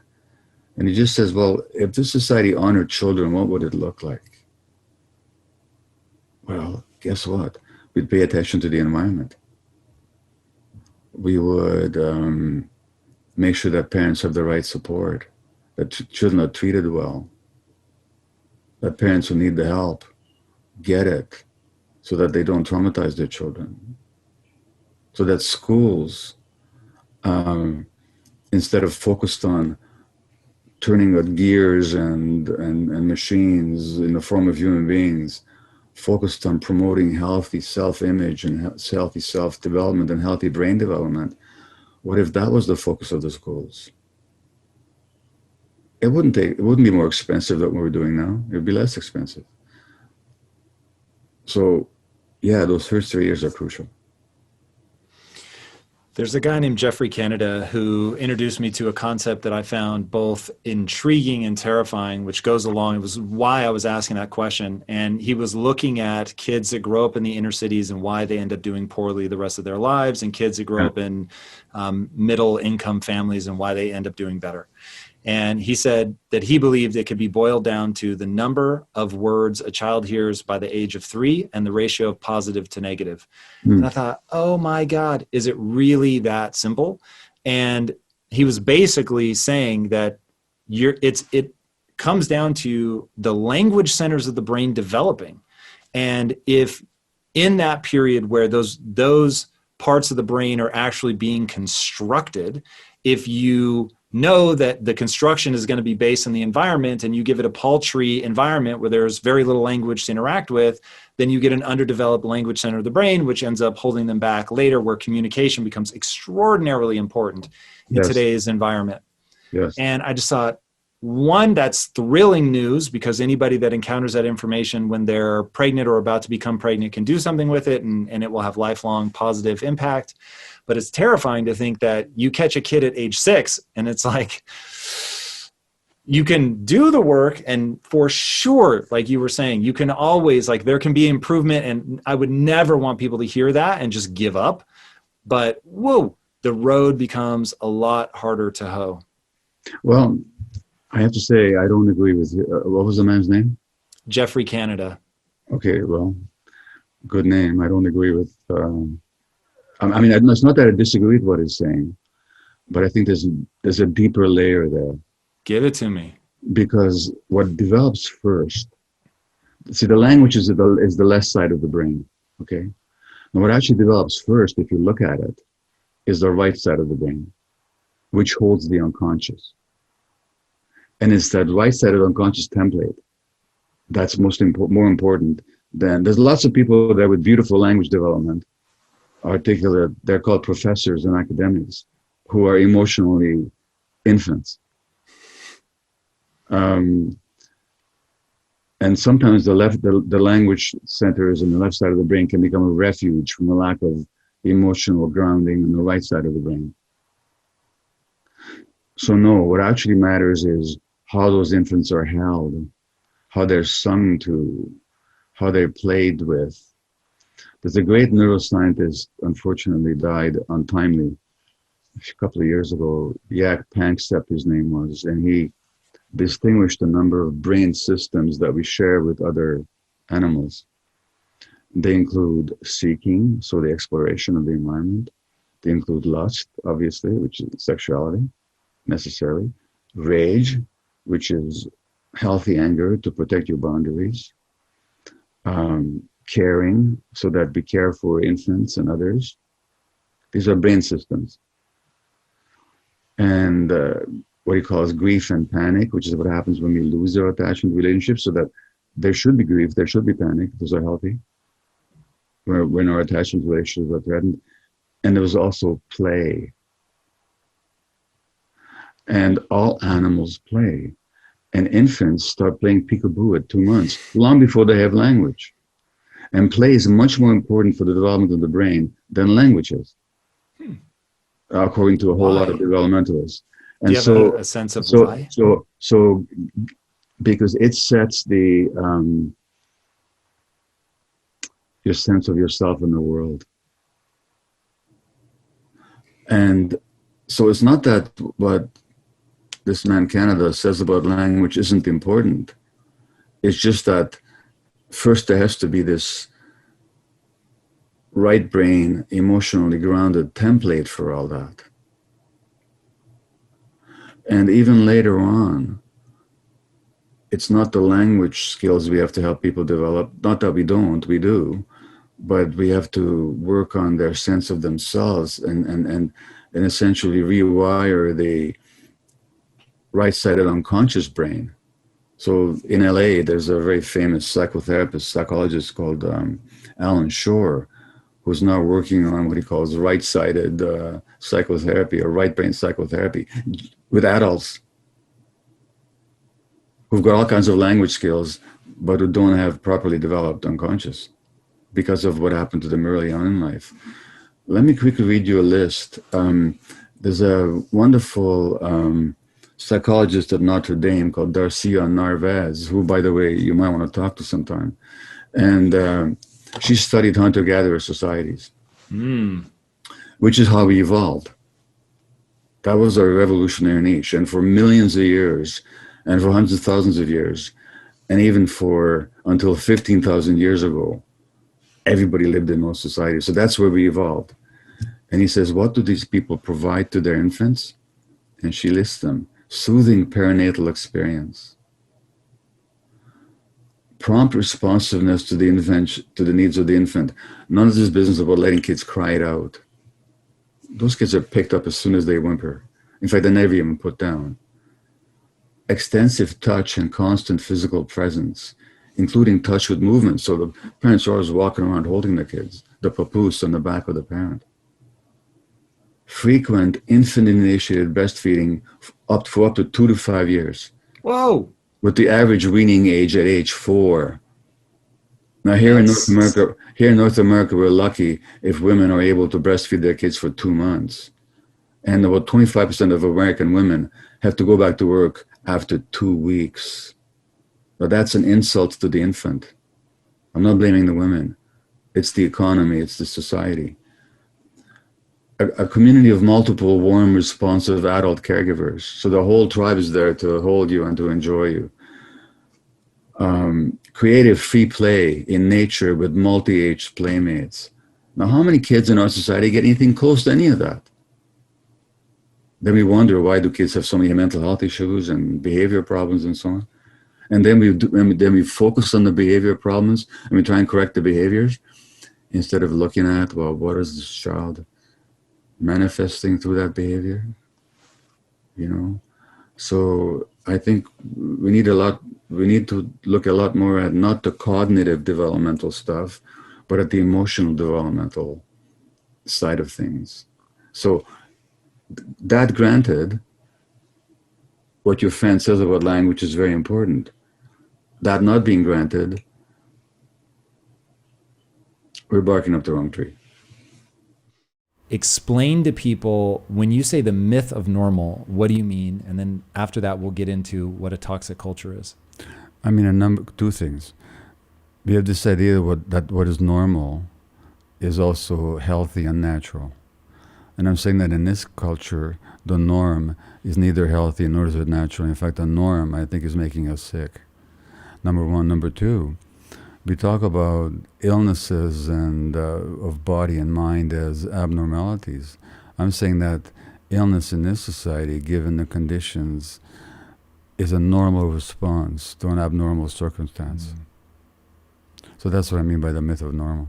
Okay, so obviously you go into great detail about this in the book. And I remember at one point stopping and taking the note, like, wait a second, basically everything that we think of, like you're saying, is sort of a normal result of aging, or, oh, this is, just some people have this kind of response and it is what it is. It's just natural. It's all coming back to trauma, and it's all coming back to childhood trauma and a specific idea that we'll get to in a minute. But I want to push a little bit on that idea. So why is what we see in terms of things that we would categorize as mental health issues, or overly stressed lives, or all of the myriad things that we think of, like rheumatoid arthritis, one of the examples that you give. How is that an adaptive response? Well, the rheumatoid arthritis is not an adaptive response in itself. It's the outcome of an adaptive response. So when you talk to people, and I've interviewed many, or you look at the research literature on who gets rheumatoid arthritis, it's people who are super conscientious. They have what's called hyper-autonomous self-sufficiency. In other words, they don't know how to ask for help. They look after the emotional needs of others rather than caring for their own. They tend to suppress their healthy anger, and they really try to fit in and not make waves.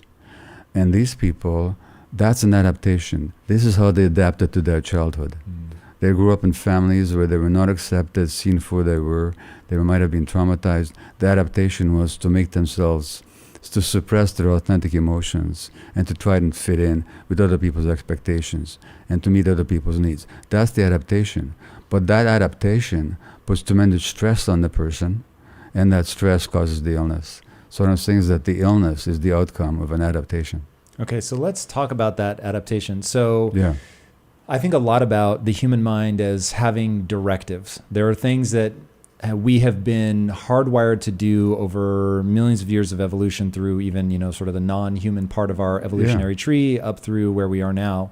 And so these directives get implanted, and it seems like your thesis is largely about the way that as a child, we go, okay, this is what our environment is. I don't have a secure attachment style. Maybe my parents aren't paying attention to me. But what is the directive? Is the directive to get along? Is the directive to fit in? Like, what is the core directive that causes this to become pathological? The core directive is twofold. One is we have to attach, we have to belong, we have to connect. But the other directive is that we have to do so while maintaining our own autonomy, our own authenticity. Auto means the self. So that means we have to be in touch with our gut feelings and our emotions and to be true to them. And so what we need is relationships in which we can be true to ourselves. That's the directive. Now, as soon as the directive changes because of this is what we're wired for. For example, authenticity, being in touch with your gut feeling.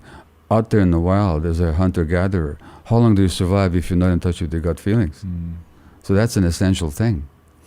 But what if you grew up in a home where your honest emotions are not accepted by your parents.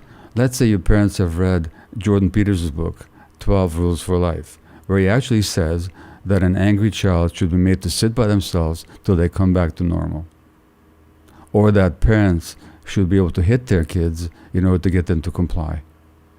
Now, if a child experiences healthy and normal anger of a 2-year-old, but the message he gets that if you're angry, you will not be accepted by us. In fact, you'll be excluded, you'll be given a time out, we won't even be with you until you come back to quote-unquote normal, then the child will adaptively repress their anger so as to maintain their relationship with their parents. So they give up their authenticity for the sake of the attachment.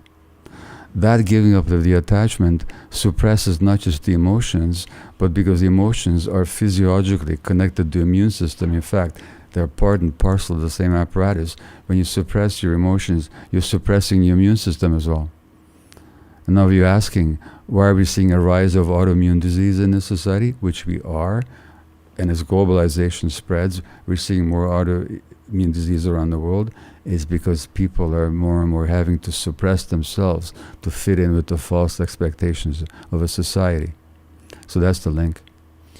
All right, I'm going to see if I can hold all this in my head, because this is one of the most interesting core elements of the book, is this collision between authenticity and attachment. Yes. Used an incredible analogy that really hit me hard, and that's, you said the lung is not the response to an expectation of oxygen. The lung is the expectation of oxygen. Like it is the manifestation of that. Yeah, if there was no oxygen, we'd have no lungs. Our lungs evolved as an expectation for oxygen. Which makes total sense to me. Yeah. And and I'm paraphrasing here, but I think I'm pretty close, that the human is the expectation of attachment. Absolutely. So that we exist only in relation to having that attachment. Well, how long would a baby survive without attachment? It wouldn't. Yeah. So the infant is an expectation, but not just for physical attachment, but also for emotional attachment of a nurturing and unconditional kind. We're an expectation for that. That's how we evolved as a species. The baby gorilla is an expectation to be loved, nurtured, held, and fed and protected by the mother gorilla. Now, have you ever seen a mother gorilla who ignores their baby's cries? Can you even imagine one? Have you seen a cat that ignores the little infant kitten's meow? Infant is an expectation for unconditional acceptance. We tell parents to ignore their babies crying. We tell parents to separate from their kids if the kids behave in a way that they don't like. We tell parents to deny children's natural need to play out there in nature. So human beings we evolved, as you say, as hominins over the last couple of million years. And as a species, the Homo sapiens, we evolved as expectations for certain conditions. The less a society meets those conditions, the more toxic it becomes to the developmental needs and therefore healthy growth of the human being. Okay, so let's walk through that. So what do you do? Because you talk about needing to set boundaries, and you mentioned, look, I'm a parent, and at the end of the day, I do have to set boundaries. So how do we set a boundary without, and I'll quote, I think it was Plato or Aristotle that said this, the only impossible job is raising children. One of the reasons that I did not have kids is because my sister and I were raised in the same house by the same parents, and we reacted very differently to that. But first of all, you're not brought up in the same home by the same parents. That's interesting. Why do you say that? Because the parent that the child experiences is the parent, the way they show up for that particular child. Your parents did not show up the same way for a female child as for a male child. Even if they tried to, they couldn't have, because they're programmed culturally not to. Secondly, you were different ages. You came along at different stages of their parent relationship to one another, or or their relationship to themselves. You did not have the same parents. You did not grow up in the same house. Yeah, No, that's and for number very one. Number insightful. two, you might have different sensibilities. That is for sure. One of you may be temperamentally more or less sensitive than the other. So that means even if your parents could have been the same, which they couldn't have been, but even if they could have been the same to both of you, you would have experienced them differently. Okay, so knowing that level of complexity, Yeah. how do you do this well? Like it seems, so my mother disciplined me both physically, so I was spanked, and Well, discipline. Sorry to interrupt, Tom. no, please. Discipline you is one way to put it. Hit you is another way to put it. Yeah. You know. So, which that word doesn't ring weird to me, but I know, given your area of expertise, that it does for you. And that's what I'm trying to figure out. So how do we set a boundary without the child feeling that there are conditions around the love? Because reading that in your book, and again, I don't have kids, so nobody needs to panic, but unconditional love, to me, at an intellectual level anyway, doesn't seem to break just because you're told to sit on the stairs or be isolated. Well, you see, the love that the child experiences. See, I don't doubt that your mother loved you, but the love that the child experiences is not what the parent feels. It's what the child gets from the parent. Now, if you're told that if you're angry, you need to be on your own, what message are you getting? You're getting the message that only under certain emotions only when certain emotions are present are you acceptable to the parent. The child will not experience that as love. But that, so I will say this is purely anecdotal and it's just me and I don't want to get lost in that. Yeah. But I remember, even as a kid, I would say that my mom, I sometimes get very angry at my mom, but I never doubt that she loves me. No, nor should you doubt that she loved you, because she loved you. But that doesn't mean that you experience the love is unconditional. You wouldn't have any idea. You had nothing to compare it to. That's the only love you'd ever known. So how do you set a boundary without breaking the sense of unconditional? Okay, well, look, so that's the question of who's setting the boundary. You see.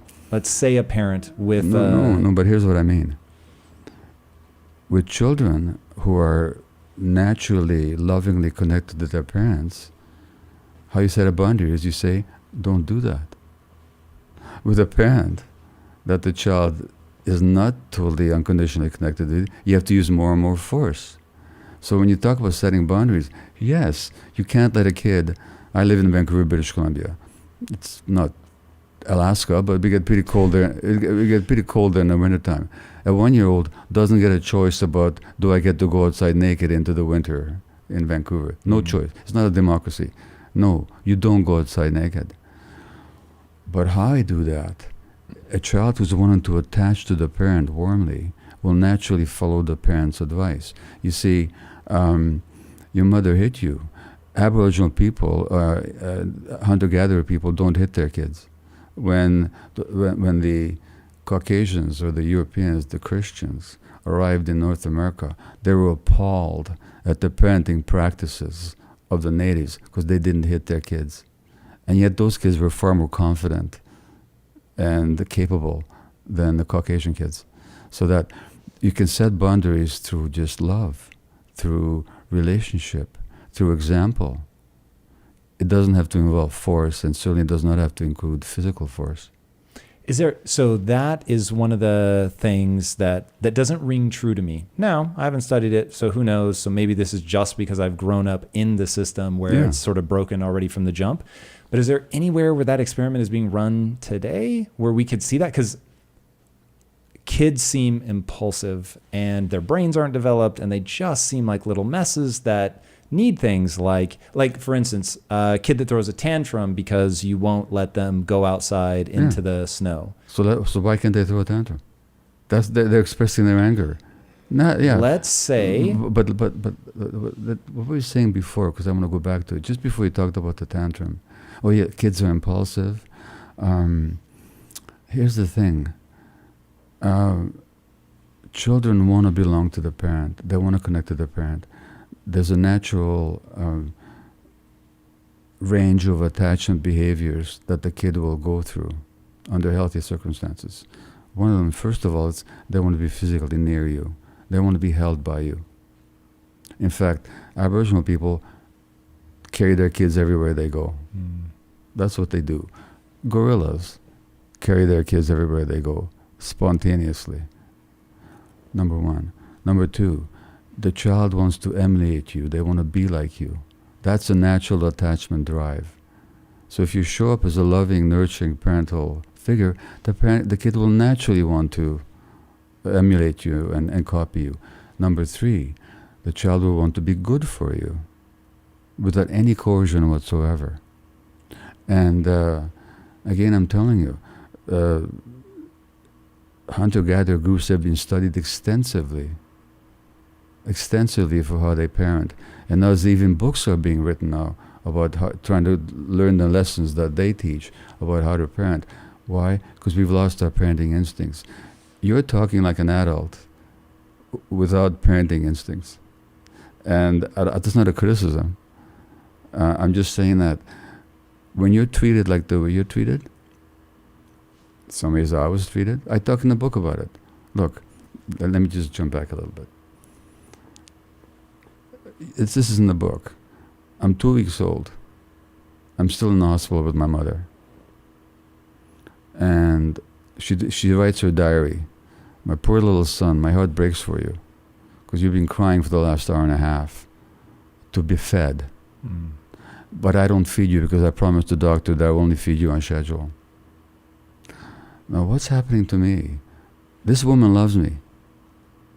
My mother desperately loved me. I know that in so many ways. But she's not listening to her own parenting instincts. Her heart is breaking, but she's letting me cry by myself because she promised some stupid doctor that she'd only feed me on schedule. What message am I getting? Am I getting the message that I'm being loved? Or as a 2-week-old, I'm getting the message that my needs don't matter and they don't care about how I feel? Which message am I getting? Yes, she totally loved me, but she wasn't listening to her own parenting instincts. And that is traumatic for the child. And it's confusing because she loves me, yet she doesn't even feed me when I'm hungry. Well, that's really confusing and it's traumatizing. And we're telling this to parents all the time in this society. As a physician, I used to tell parents to behave that way. I regret that, but I did. So what I'm talking about is a culture that has lost contact with the parenting instinct. Or take the example of, do you remember Dr. Spock? Yeah. So Dr. Spock was the world's parenting expert for decades. And he talked about how you deal with kids. You put them to sleep, you put them to bed, and you walk out quietly, and you close the door, and you don't go back in, because you don't give in to the tyranny of the infant. He said, the tyranny of the infant. The infant has an attachment drive that says, I need to be held by mommy or daddy.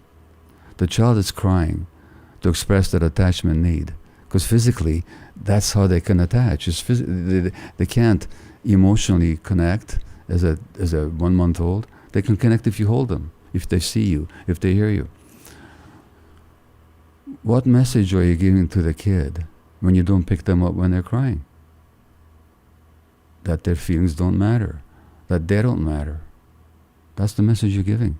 You may love them, but you're still giving them a very negative message.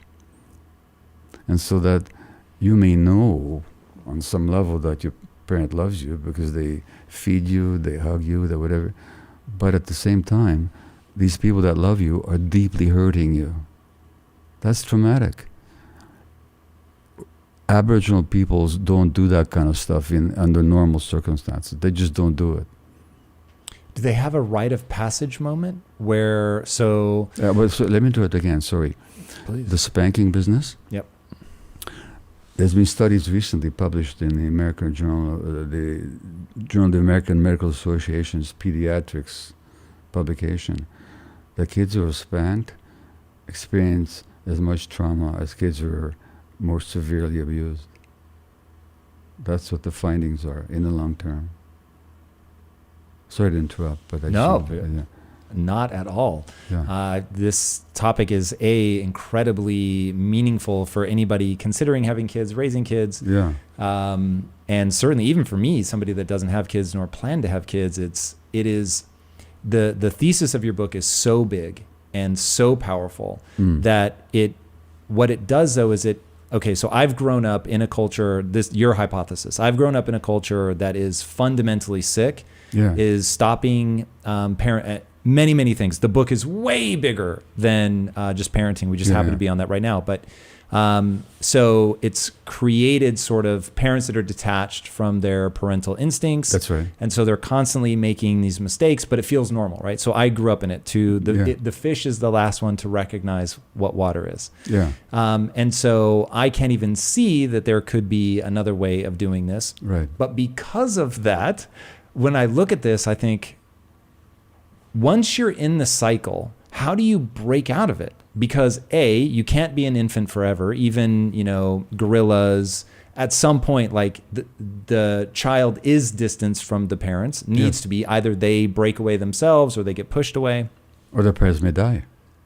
Also very possible. Yeah. And in the cultures that I have unintentionally encountered rites of passage rituals, because I'm interested in rites of passage, there's this moment, but I don't. So the one I'll talk to specifically, because I remember it so vividly, is in The Long Walk to Freedom, Nelson Mandela's book. He talks about how, I think it was your 14th birthday, you're with the woman and your mother, and then you are ceremoniously removed from her physically, like they come and grab you and take you away. At what age? I think it was 14. Okay. And they take you away, and then there is this, they cover you in mud, and then you are, actually I think before you get covered in mud, I'm getting the order wrong here, but anyway, they sit you down buck naked in front of the whole tribe with a very sharp rock. They cut your foreskin off and they make you yell a warrior prayer, and then they cover you in mud, and then another young woman comes in after some time, washes the mud off your body. I mean, it was this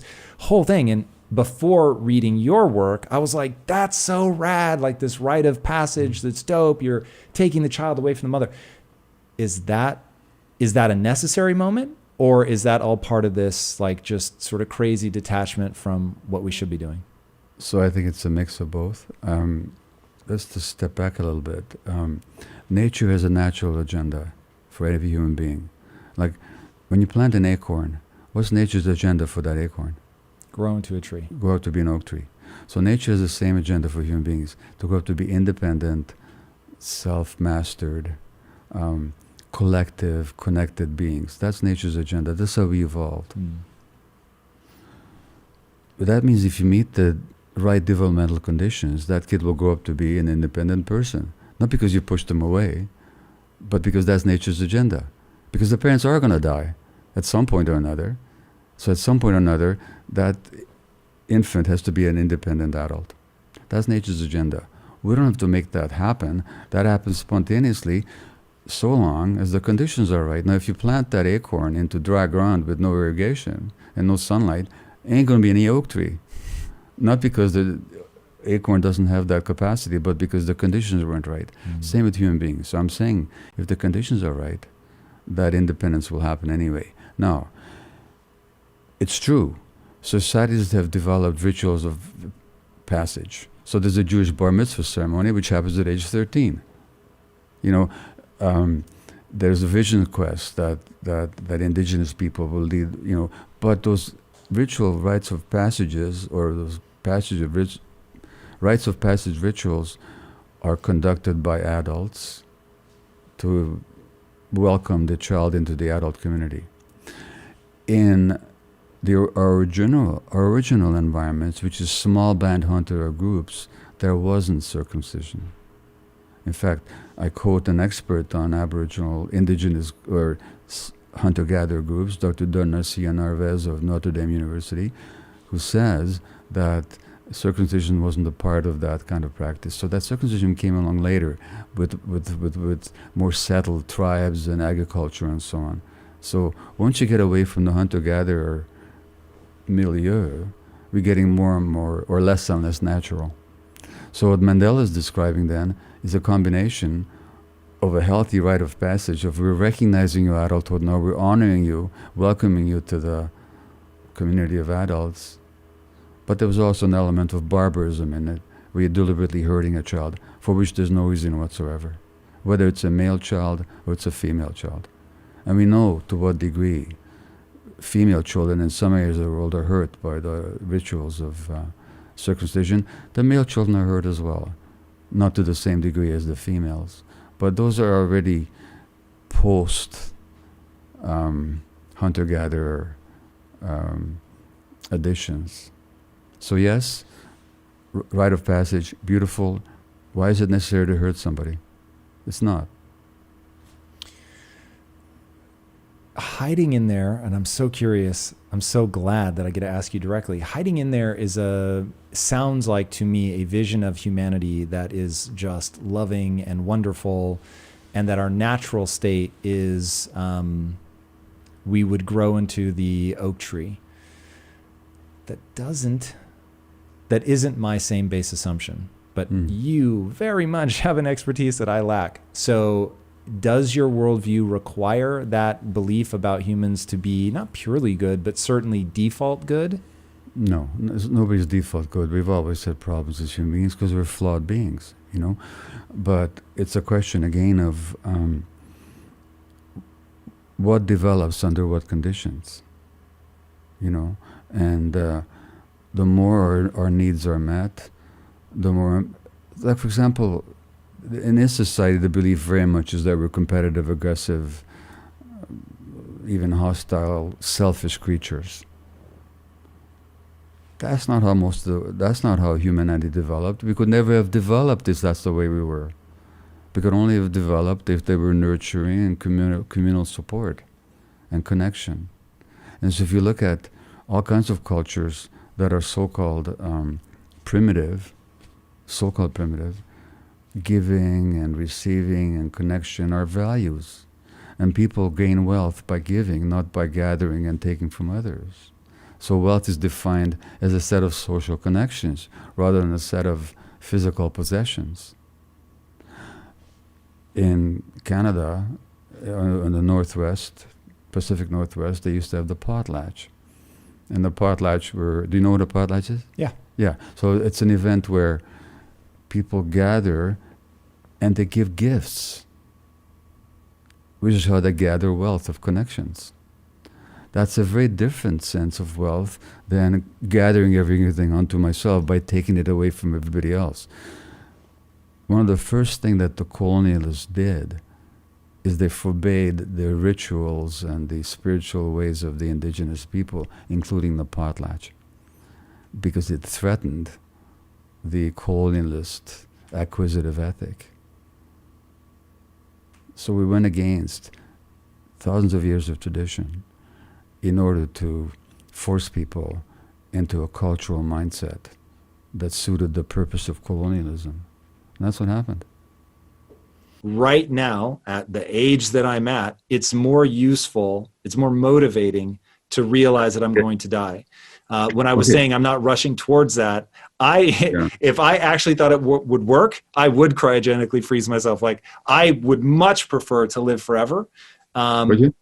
Oh yes, yeah. That's not even like a question for me. And that may be mental illness. I'm perfectly willing to accept that.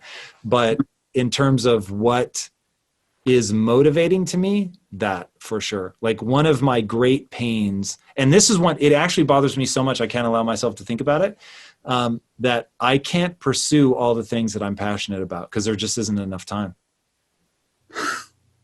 I know that one. And that's one of those, far more than stubbing my toe would make me think life is unfair. That one does, and it really messes with my head. And so I just have to put it out of my mind. Yeah, but it only messes with your head because you have a certain belief. I mean, there's a belief underneath. I totally get it. I mean, I think a lot of us have experienced that. I certainly have. Somebody once said, every choice excludes. Every time you make a choice, you're excluding something else. You know, and that's certainly true. The question is, what part of me or you doesn't want to accept that? Why do we have a problem with it? And there's some underlying belief there that creates pain around it. It doesn't need to be painful. It's just going to be just reality. You know, but so if it hurts or if it bothers us, there's some belief there. I haven't thought about it, but now that you mention it, there's some belief there that creates the pain. It's just like, why do I have to be everything and do everything? Why? I am a limited human being. You know, and I'll take a swag at it and let yeah, me know what you think. So part of what I do is, so my company actually tells stories. So yeah, movies, TV shows, comic books, that whole thing. yeah. And when we're developing a project, we need to figure out what the style of that project, let's say it's a comic book. We have to figure out the style. Okay. So you go and you start, looking at materials and seeing it, and you realize that there's 100 different ways you could go, 200 different ways, Yeah, more. yeah, And you'll respond so intensely to 7 of them. yeah, And it is very hard to know that I won't get to spend a year in that style, right? That I have to narrow it down to just one. And it's interesting. Like, what I always tell entrepreneurs is, what really trips people up is you're standing in a room with 1,000 doors, and your job is to close 999 of them, right? To decide comes from what? The Latin to cut. It's like, to your point about exclusion, that there's, going back to the physics of being human, I don't know why, and maybe it's a modern society thing, but humans have a hard time closing those doors. They have a much harder time of closing the other doors than they have walking through one. Because if I say, hey, you can walk through that one, you can come right back, then they'll walk through it.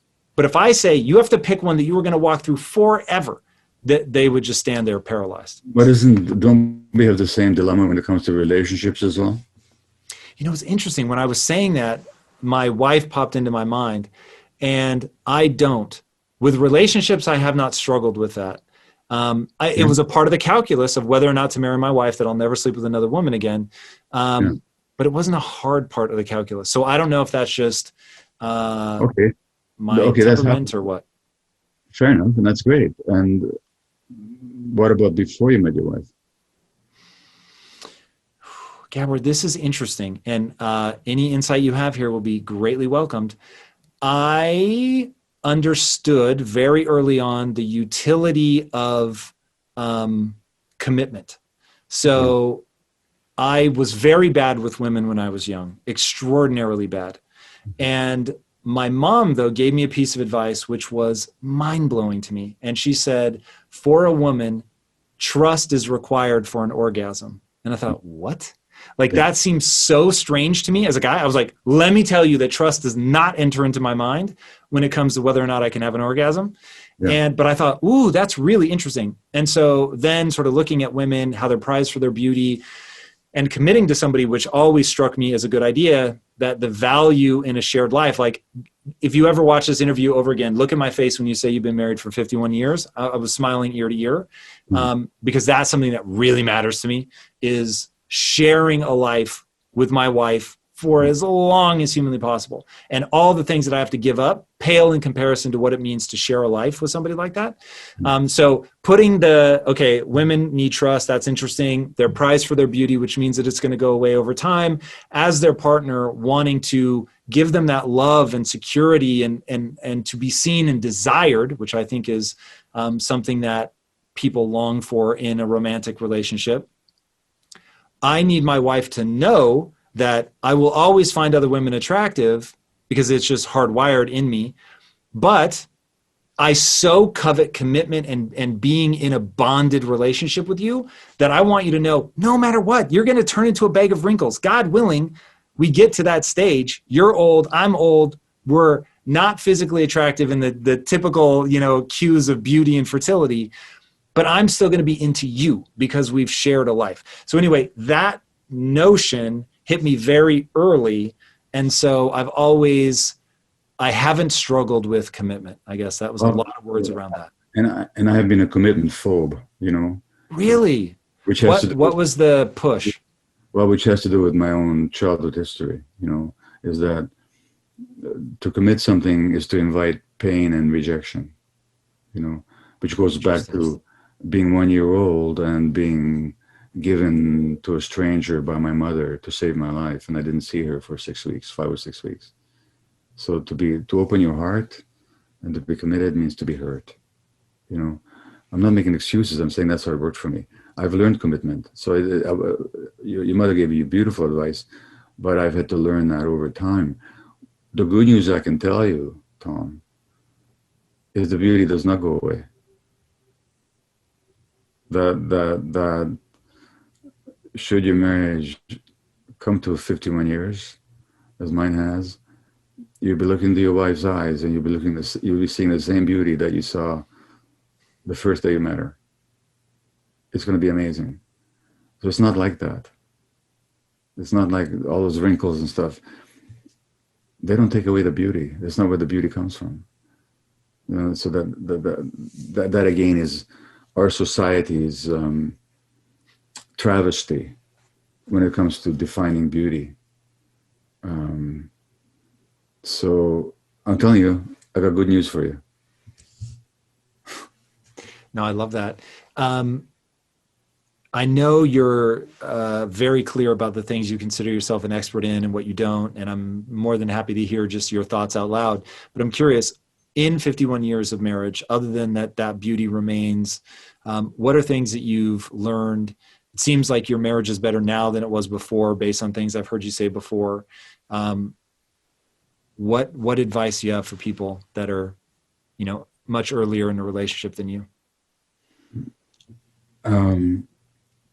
It's that the marriage is a wonderful opportunity to learn about yourself and about life if you're willing to be curious. and that it's not 50-50. It's 100%. It's 100%. So you're each 100% responsible for how you show up. And every difficulty we've ever had has been a powerful learning experience. And this is where the commitment to truth comes in, because that's one thing we've shared, is that it's not easy to give up your point of view and your grievance and your stance, but there's a deep payoff when you do that, so that the marriage is just the most wonderful school there is for development, if you're willing to look at it like that, and if when you need the help, if you're willing to get the help to look at it that way. And so how do you open yourself up to that? Is it soliciting feedback from your partner about what they see and how you are and helping you understand the truth about yourself, or is it something totally different? Well, there's a lot. There's certainly that. That's a very important part of it. It's also, which goes back to a lot of my work, is that any deep pain that you're experiencing is you confusing the present moment for the past. So that in a marriage, you're going to get triggered. But when you think of a trigger, it's a very small little thing. And what's much more important is the ammunition and the explosive that the trigger sets off. And guess what? Who's carrying the ammunition, the explosive? You are. So you can focus on the trigger. She said this, or he said that, or they didn't say that, they didn't do that. Or you can focus on, oh, what's exploding inside me, and how long have I been carrying this? So it takes that curiosity and that willingness to look at yourself. Speaking of trauma and how we're carrying around that explosive charge, are there universals to healing from trauma? What do you mean universals? Things that apply to everybody. So I'm guessing a big part of it's going to be self-awareness. You need to become self-aware. But when I think about adults trying to heal from childhood trauma, that strikes me as a very difficult road. And I'm just wondering, I hope that it's a hopeful road. Certainly from what I've encountered with your work, there's definitely a lot of hope. And I'm just curious, for somebody watching this who is just in the grips of, childhood traumas, both sort of known and unconscious, what can they do to begin to heal? So there's many healing paths, but my own approach can be summed up in 2 words, and it's also the title of a course that I teach for therapists and so on. And there's versions of it for the lay public as well. I'm not recommending my particular work. I'm talking about the name, compassionate inquiry. So if you can be curious, the inquiry part is the curiosity part. I reacted that way. Oh, why did I react that way? Not why did I react that way? That's not compassionate. I reacted that way. I felt its pain. I felt overwhelmed. I felt hatred. I felt rage. I felt despair. What is that about? So you have to have that curiosity, and you have to have the compassion to look at yourself not through that voice that tells you that you're worthless, but to say, if I reacted that way, there must be a good reason for it. Something in me, there's something happened to me that made me react that way at some point. So rather than putting oneself down or thinking that if I have problems, it means I'm deficient, have the curiosity to look into it and the compassion to not to judge yourself for it. And that both can be learned. Both the curiosity and the compassion can be learned. And any good therapist, any person you work with, whether they call it compassion or inquiry, whether they call it something else, whatever they work with, those two attitudes will be embedded in their approach if they're going to be helpful to you. So compassionate curiosity, I think, is the key. And then are there tools? So let's say that somebody's doing the passionate inquiry, they really begin to understand what happened to them. In fact, maybe this is a better question. So let's say that you had the upbringing that you had, all the things you went through in Hungary in your infancy, but no one ever told you about it. What does somebody who they clearly are suffering from some sort of trauma, but they don't know what it is? How can they process through that? Oh, yeah, that's not very difficult because it shows up in the present. And I do that with people all the time. So they don't need the why, they just need to know that they are reacting that way. Well, it's not difficult to get them to see that what they think is a reaction to the present is actually a reaction to the past.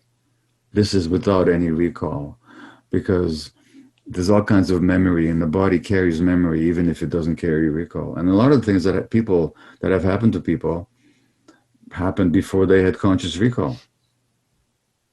So in my work, I don't find it difficult to drill down to what is it that people are carrying in the present, and it's just a simple exercise that I do with people. So that what I'm saying, but to make it long story short, the past shows up in the present all the time. And that goes back to Johnny Cash. It all goes down in your mind. You think you're reacting to something now? No, you're not. There's a wonderful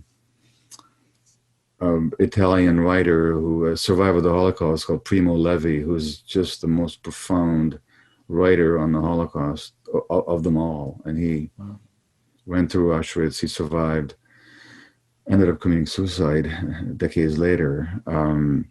But he said, I'm just looking for the precise code here on my cell phone. If I can find it, I will give it to you, if you can bear with me. I mean, the setup here, I'm more than happy to wait. Okay, I'm holding my breath. Levi.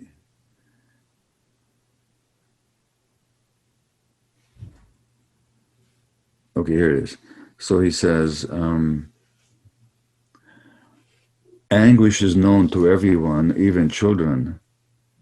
And everyone knows that it is even blank and undifferentiated. Rarely does it carry a clearly written label that also contains its motivation. In other words, we all know suffering, but we don't always know what it's about. He says, and any label that it does carry can be mendacious. In other words, we can tell ourselves that we're suffering because of this, but it's not necessarily true. He says, one can believe, this is the heart of it, one can believe or declare oneself to be anguished for one reason and be so for something totally different. one can think that one is suffering at facing the future and instead be suffering because of one's past.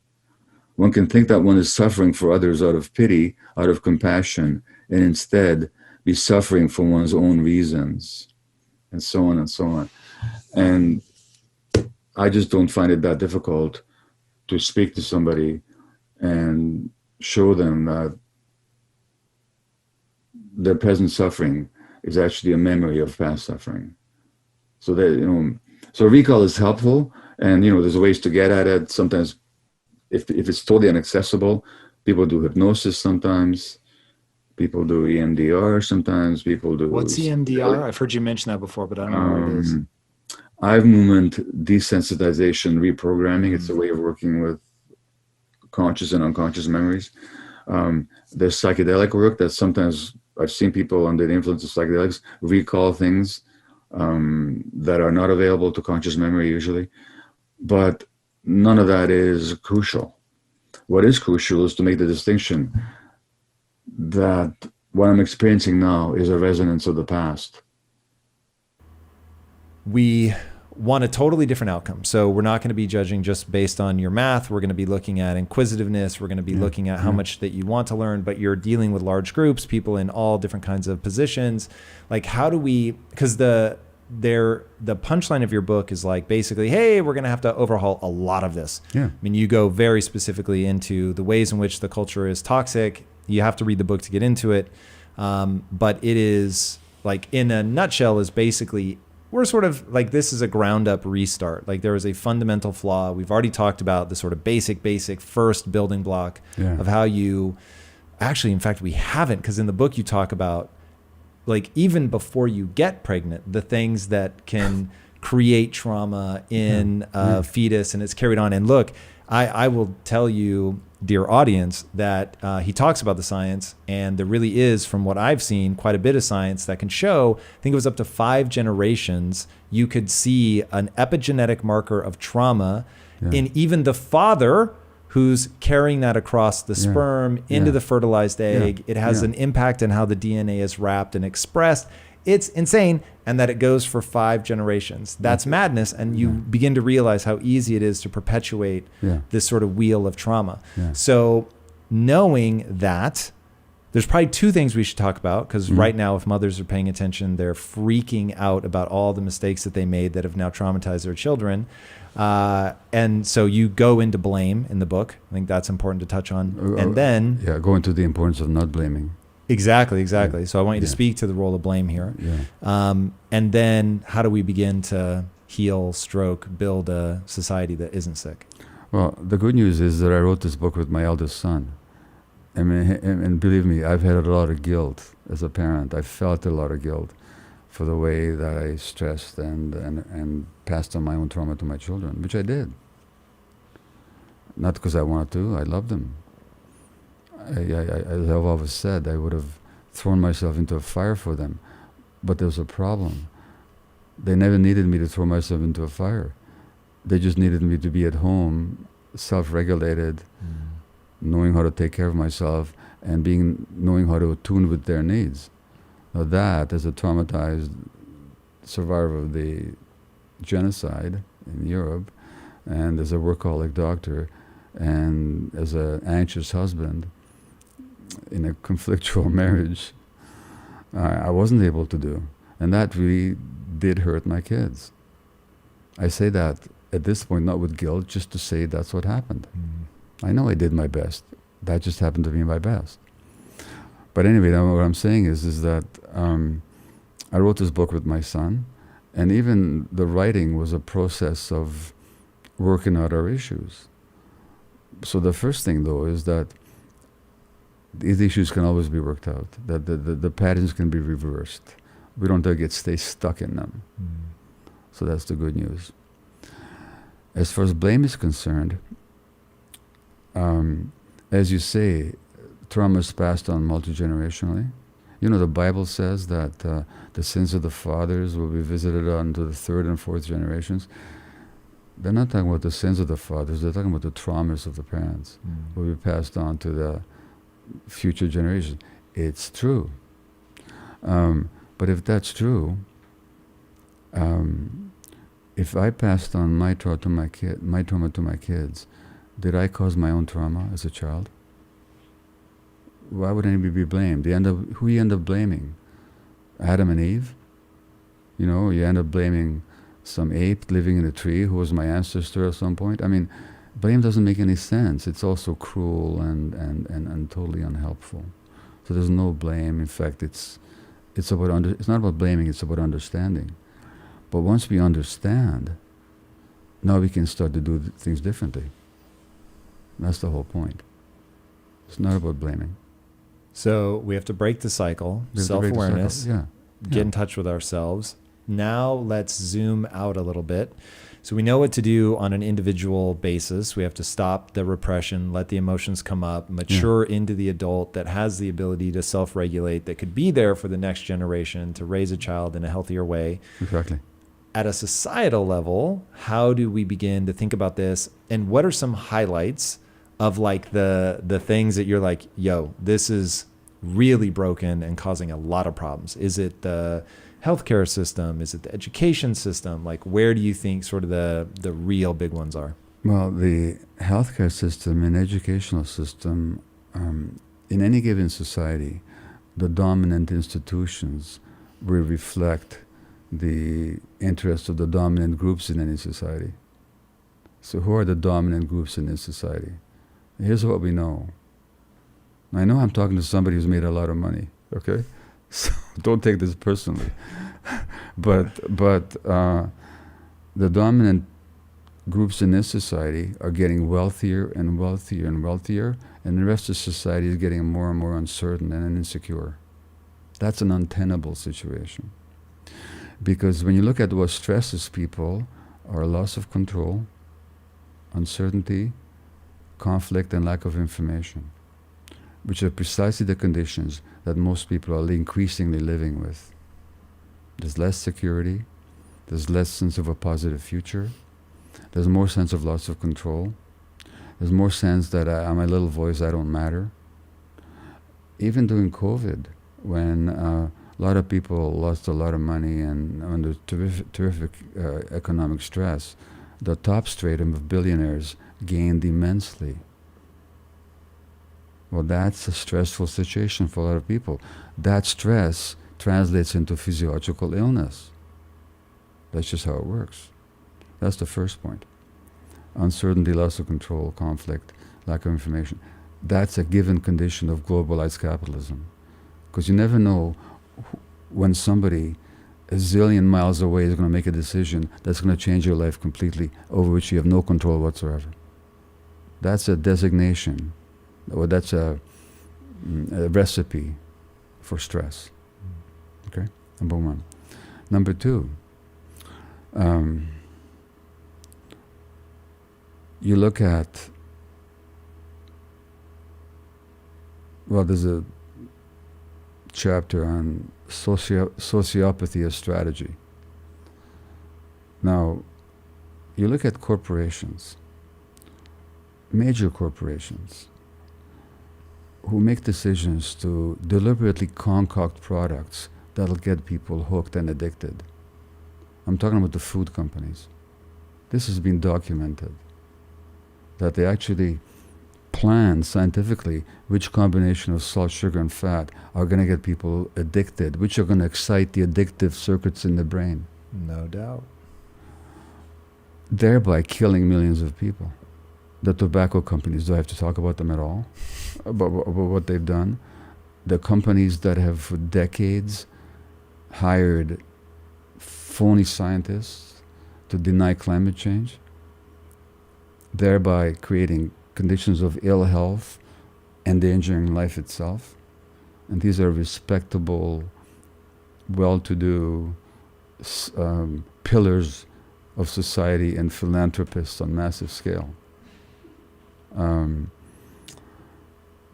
The pharmaceutical companies who sell opiates knowing. Now, I'm not against opiates, by the way. As a palliative care doctor, I love the opiates. Not for myself, but for the patients I was looking after. Thank God. But to sell those products and telling doctors that they're not addictive when you know that they are. Tens and hundreds of thousands of people are dying of opiate overdoses. Well, that's sociopathy by any definition. And these are the people at the top. Still an echo of childhood trauma, or do you think there's something else at play? Well, it's a combination. I think the people who do it, they're really disconnected from themselves. They really are disconnected from themselves. And they're acting out their traumas in some ways. But it's also the nature of this system. These are the people that this system raises to high levels of power and rewards.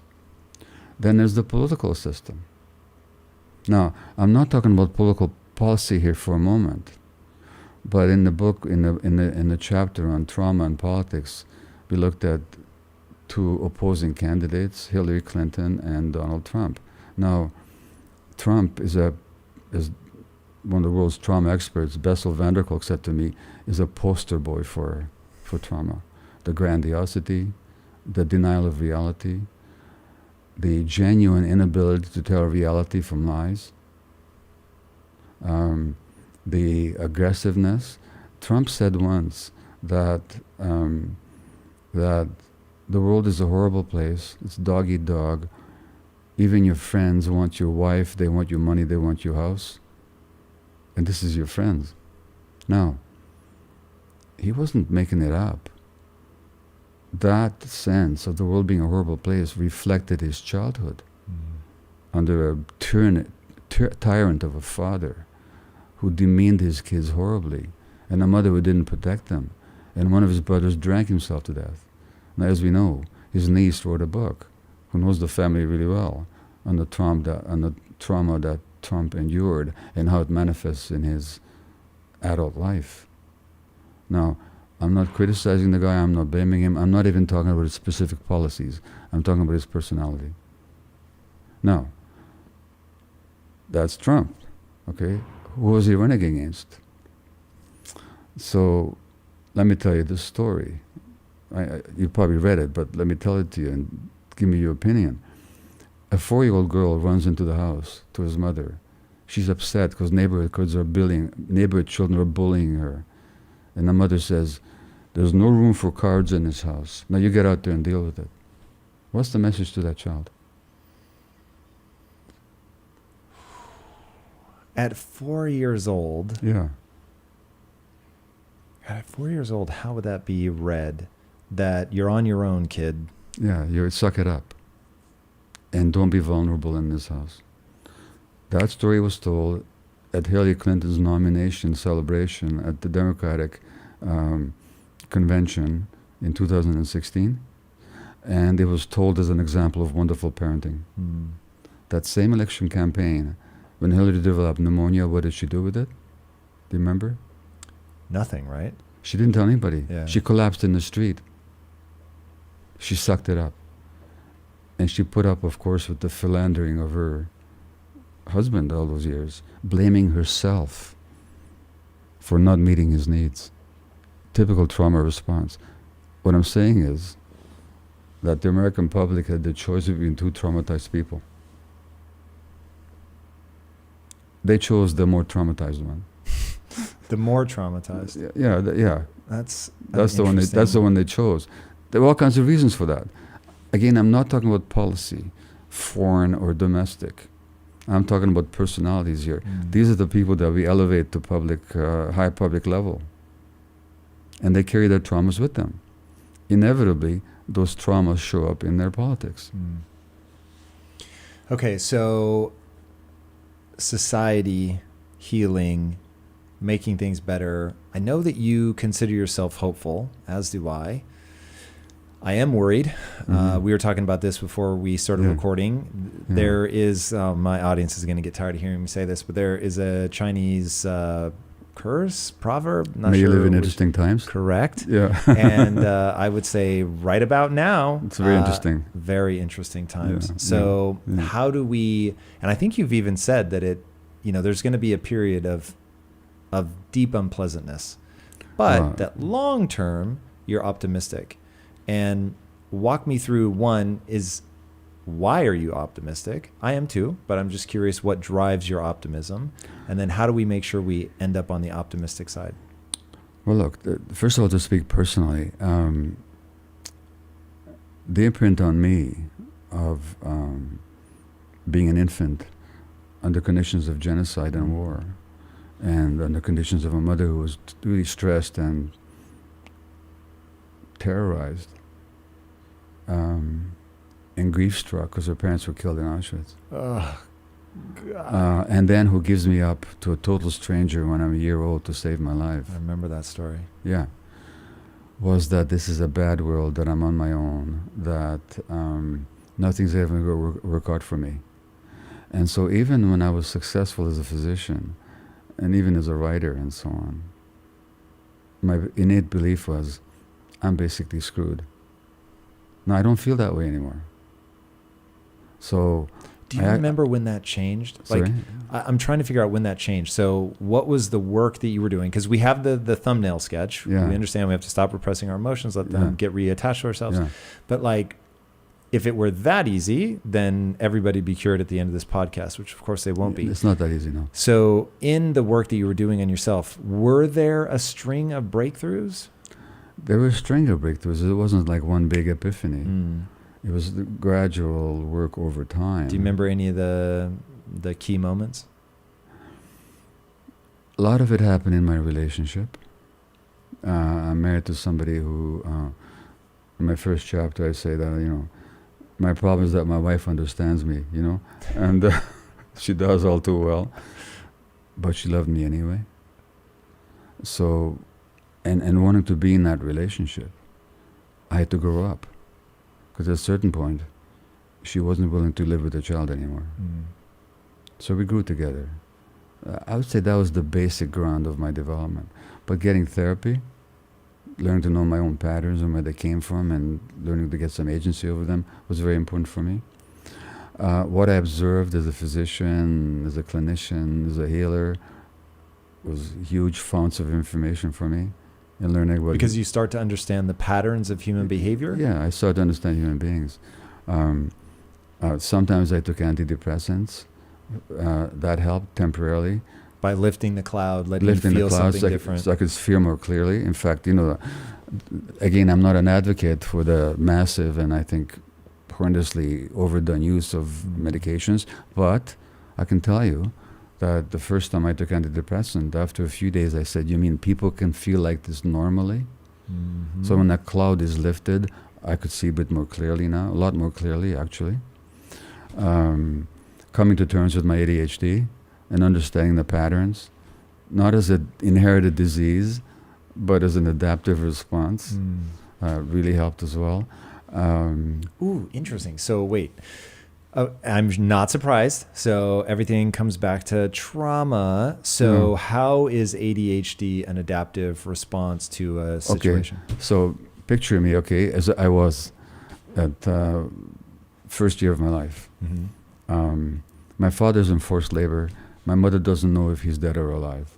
Her parents are killed in Auschwitz when I'm 5 months of age. She has to wear the yellow badge as a Jew under the Nazis. That painting of that is going to be in the book. She's terrorized. She doesn't know if she's going to survive, if I'm going to survive. How am I feeling? I can only imagine. Well, give me a few words. Afraid. Yeah. Lost. There's a pediatrician that saw me and said he's never seen such fear in anybody's eyes than in my own eyes. Lost, right? All that. Hopeless. Stressed. Okay. Very. How do I cope with that? You push it down. I dissociate. I tune out. What is ADD all about? Tuning out. Really? Never thought of it like that. Well, ADD, the major trait of ADD is tuning out, a kind of absent-mindedness, an unwilled tuning out. As an infant, what else could I do? Could I escape? Could I change the situation? I tune out. When am I tuning out? When my brain is developing. The tuning gets programmed into my brain. Why are we seeing more and more kids with ADHD these days? Because parents are so stressed. And sensitive kids pick up on that stress They don't know what to do with it. They tune out as small children when their brains are developing. It's not a genetic disease. It's an adaptive response. The problem with adaptive responses is they help you at the time, but later on they become problems. In other words, adaptive at one point, maladaptive at another point. Again, the problem is that they're not conscious adaptations. I mean, look, if it was raining, in California the weather's always good in Los Angeles, but let's go back to Canada, okay? It's I'm up in the north of Canada. It's freezing, 50 below, whatever that even means, How do I adapt? I put on warm clothing. That helps me survive. But what if I still wore that warm clothing in the wintertime when it's really hot? That same adaptation would not kill me. The problem with these childhood adaptations, now with the cold clothing, I could take it off. Oh, it's not cold anymore. I can take off the warm clothing. These childhood psychological adaptations, they're not conscious. They're not willed. They're not deliberate. They're automatic. They're under the level of awareness. Therefore, I can't just drop them. In fact, I even associate my survival with them. So I'm very reluctant to give them up. So something has to happen to wake me up. Oh, this isn't working anymore. This is where a diagnosis like ADHD or depression comes in. This is where illness comes in. It can be a wake-up call. Again, I don't recommend it. Or a relation, or a bad divorce. All of a sudden you realize, I married somebody who didn't understand me. Why did I stay with them so long? Because my parents never understood me. So I expect not to be understood. But it doesn't work for me anymore. So next time I marry, I'm going to marry somebody who is a bit more mature, and I'm more mature now. So what I'm saying is that these adaptations, they show up as problems later on in life, and then we can learn from them. In the case of my marriage, we learned together. I'm curious, in a marriage, so parents should offer their kids unconditional love. Yeah. Should a spouse offer their other half unconditional love? Yes, but it shows up differently. So unconditional love doesn't mean that I have to put up with it. Doesn't mean that in the case of my wife, when I'm throwing a tantrum, the healthy response on her part is to say, if you're going to be like that, I don't want to be in the same room with you. But if you keep doing it, I don't even want to be in the same house with you. So what is it that changes between childhood and adulthood? Because in childhood, you're saying don't do that. The dependency. That the child depends on the parent for very life itself and for healthy development. My wife is not responsible for my healthy development. She's not my mother anymore. As a matter of fact, the reason women get so much autoimmune disease is they suppress themselves to take care of the stresses of their men very often. Yeah, you tell a story. I think it's in the book. I've heard so many interviews as well. Sometimes I get confused what was in the book. Of a woman who's diagnosed with breast cancer, and her husband, whose first wife had also died of breast cancer. Her first thought was, oh my God, I hope I don't get so sick that I can't take care of it. Yeah, it's in the book. Her immediate she's the one that diagnosed with breast cancer. She's going to have the chemotherapy or radiation or surgery or whatever. And her first thought is, how will I look after my husband's emotional needs? Well, that's culturally ingrained in women. That's why they... Do you think it's just cultural, or is it also an echo of the need to be nurturing to the child? It's true that the nurturing instinct in women is much more developed than in men, partly because they have more of the hormone oxytocin, which is a nurturing hormone, but partly because it's their cultural role. And if you take men who look after children, they become really good mothers. So it's a question of what role our people put in. Anyway,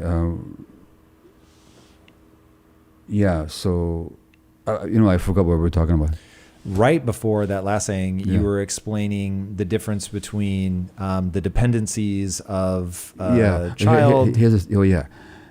My wife is not responsible to help me grow into a healthy adult. That's not her job. Her job is to be responsible for the healthy growth of our children. if she suppresses her needs and puts all her energy in taking care of the women have a decision to make in our society. My wife did, really, in a sense. Am I going to look after the little babies, or am I going to look after the big baby? And the energy they put into looking after the big baby is taken away from the little babies, and children suffer as a result. So my wife is not responsible for my maturation and my healthy growth. She has the right to expect that I'm going to show up as an adult. But when you're supposed to offer unconditional love and you're not getting what you need from your significant other, how do you have people play that out? Is there a point at which they say, look, I can't offer you unconditional love. I need to separate from this? Or Well, you can say, I love you. I really want the best for you, but I can't be with this. I can't be with it. It's toxic for me. It's bad for our children. At some point, that's a reasonable so thing in to say. that way, are you saying that we should have unconditional love for everybody, even though that means we'll maintain boundaries, we'll have different kinds of relationships? It depends what we mean by unconditional love. And again, it depends on the age of the person and the needs of that person. So having love for a person doesn't mean that you're going to put up with everything that they do. But how you, like even with children, as we said earlier, we have to draw our boundaries. But the question is, how do we draw our boundaries? And in what spirit and with what intention?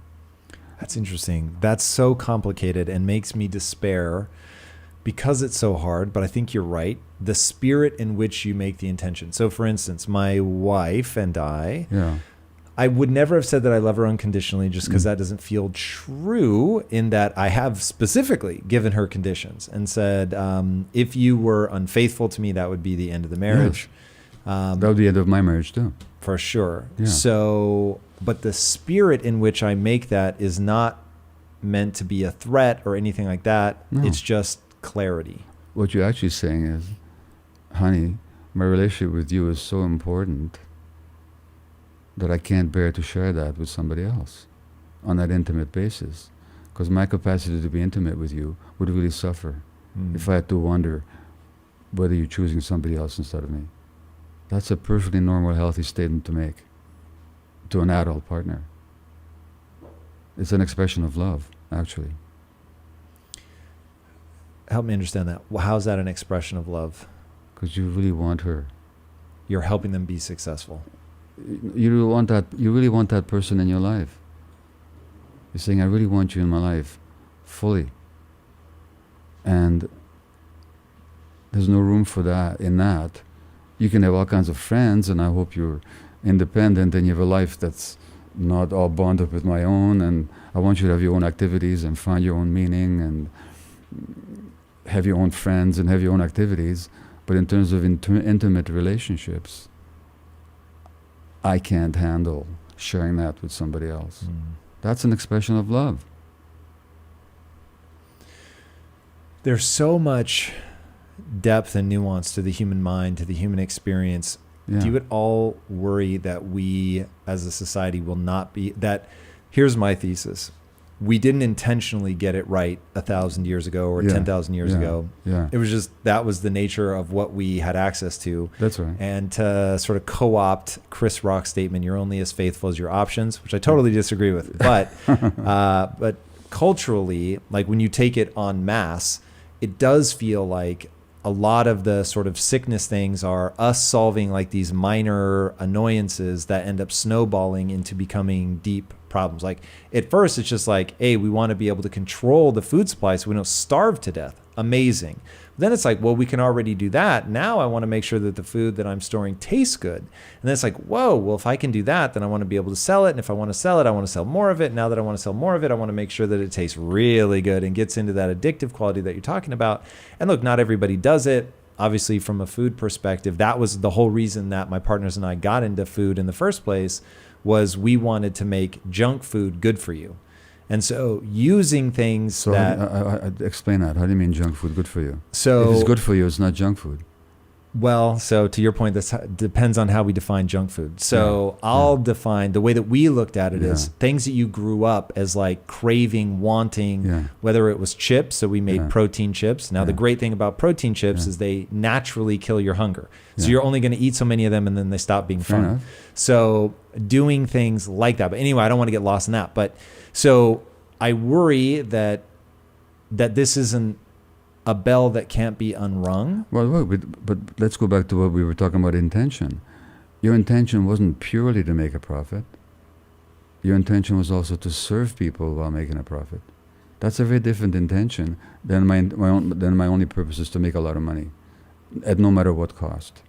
No matter how many people get sick, how many people develop diabetes, become obese, become addicted to stuff that's terrible for them. That's the actual intention of many of the major corporations.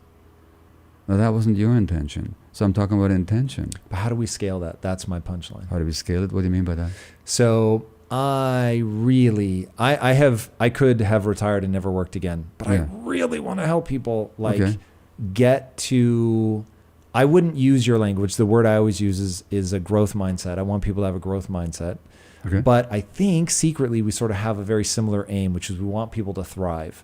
We just happen to be each attacking a different part of the problem. So that's the intention. The intention is that people should thrive. Now, how do we scale that?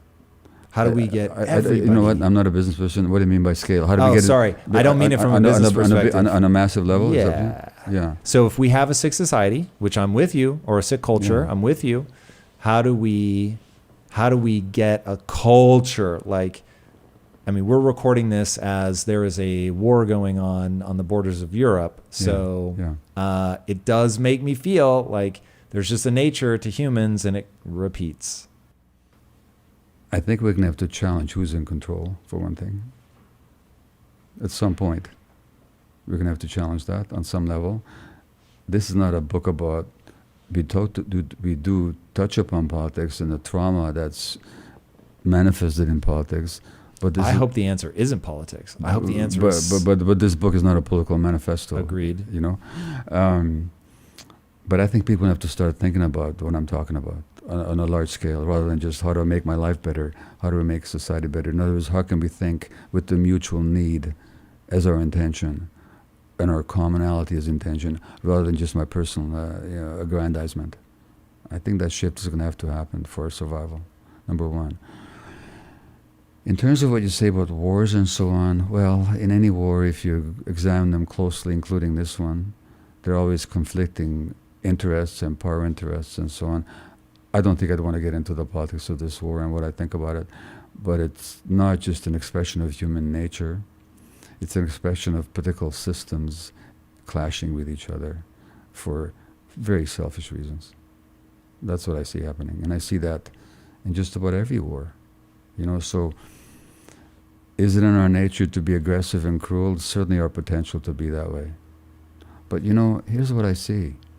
Yesterday I was talking to a U.S. veteran, a Navy SEAL, who came back, as many do, with severe post-traumatic stress disorder. And through a psychedelic experience, actually, he turned it around. He was losing his marriage. He was throwing coffee pots through the window. He was terrifying his children. His wife no longer recognized him.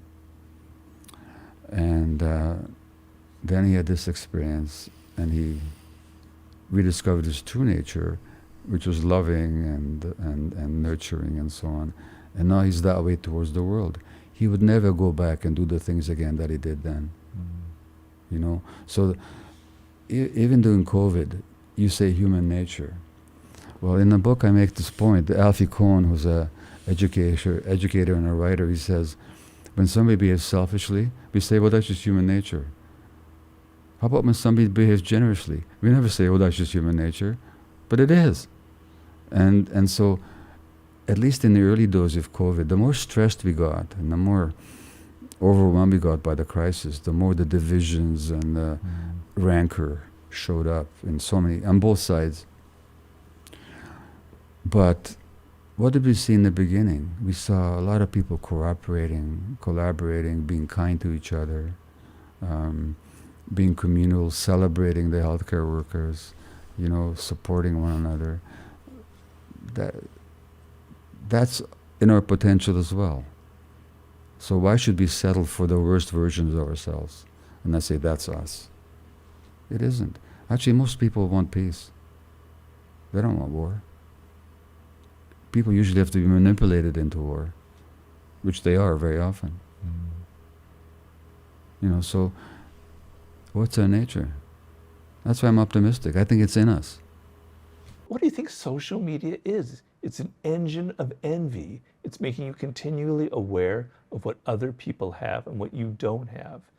Look at my poor, pitiful life. Well, that person they're only posting the most positive things. They're not showing their kind of their misery of their daily life.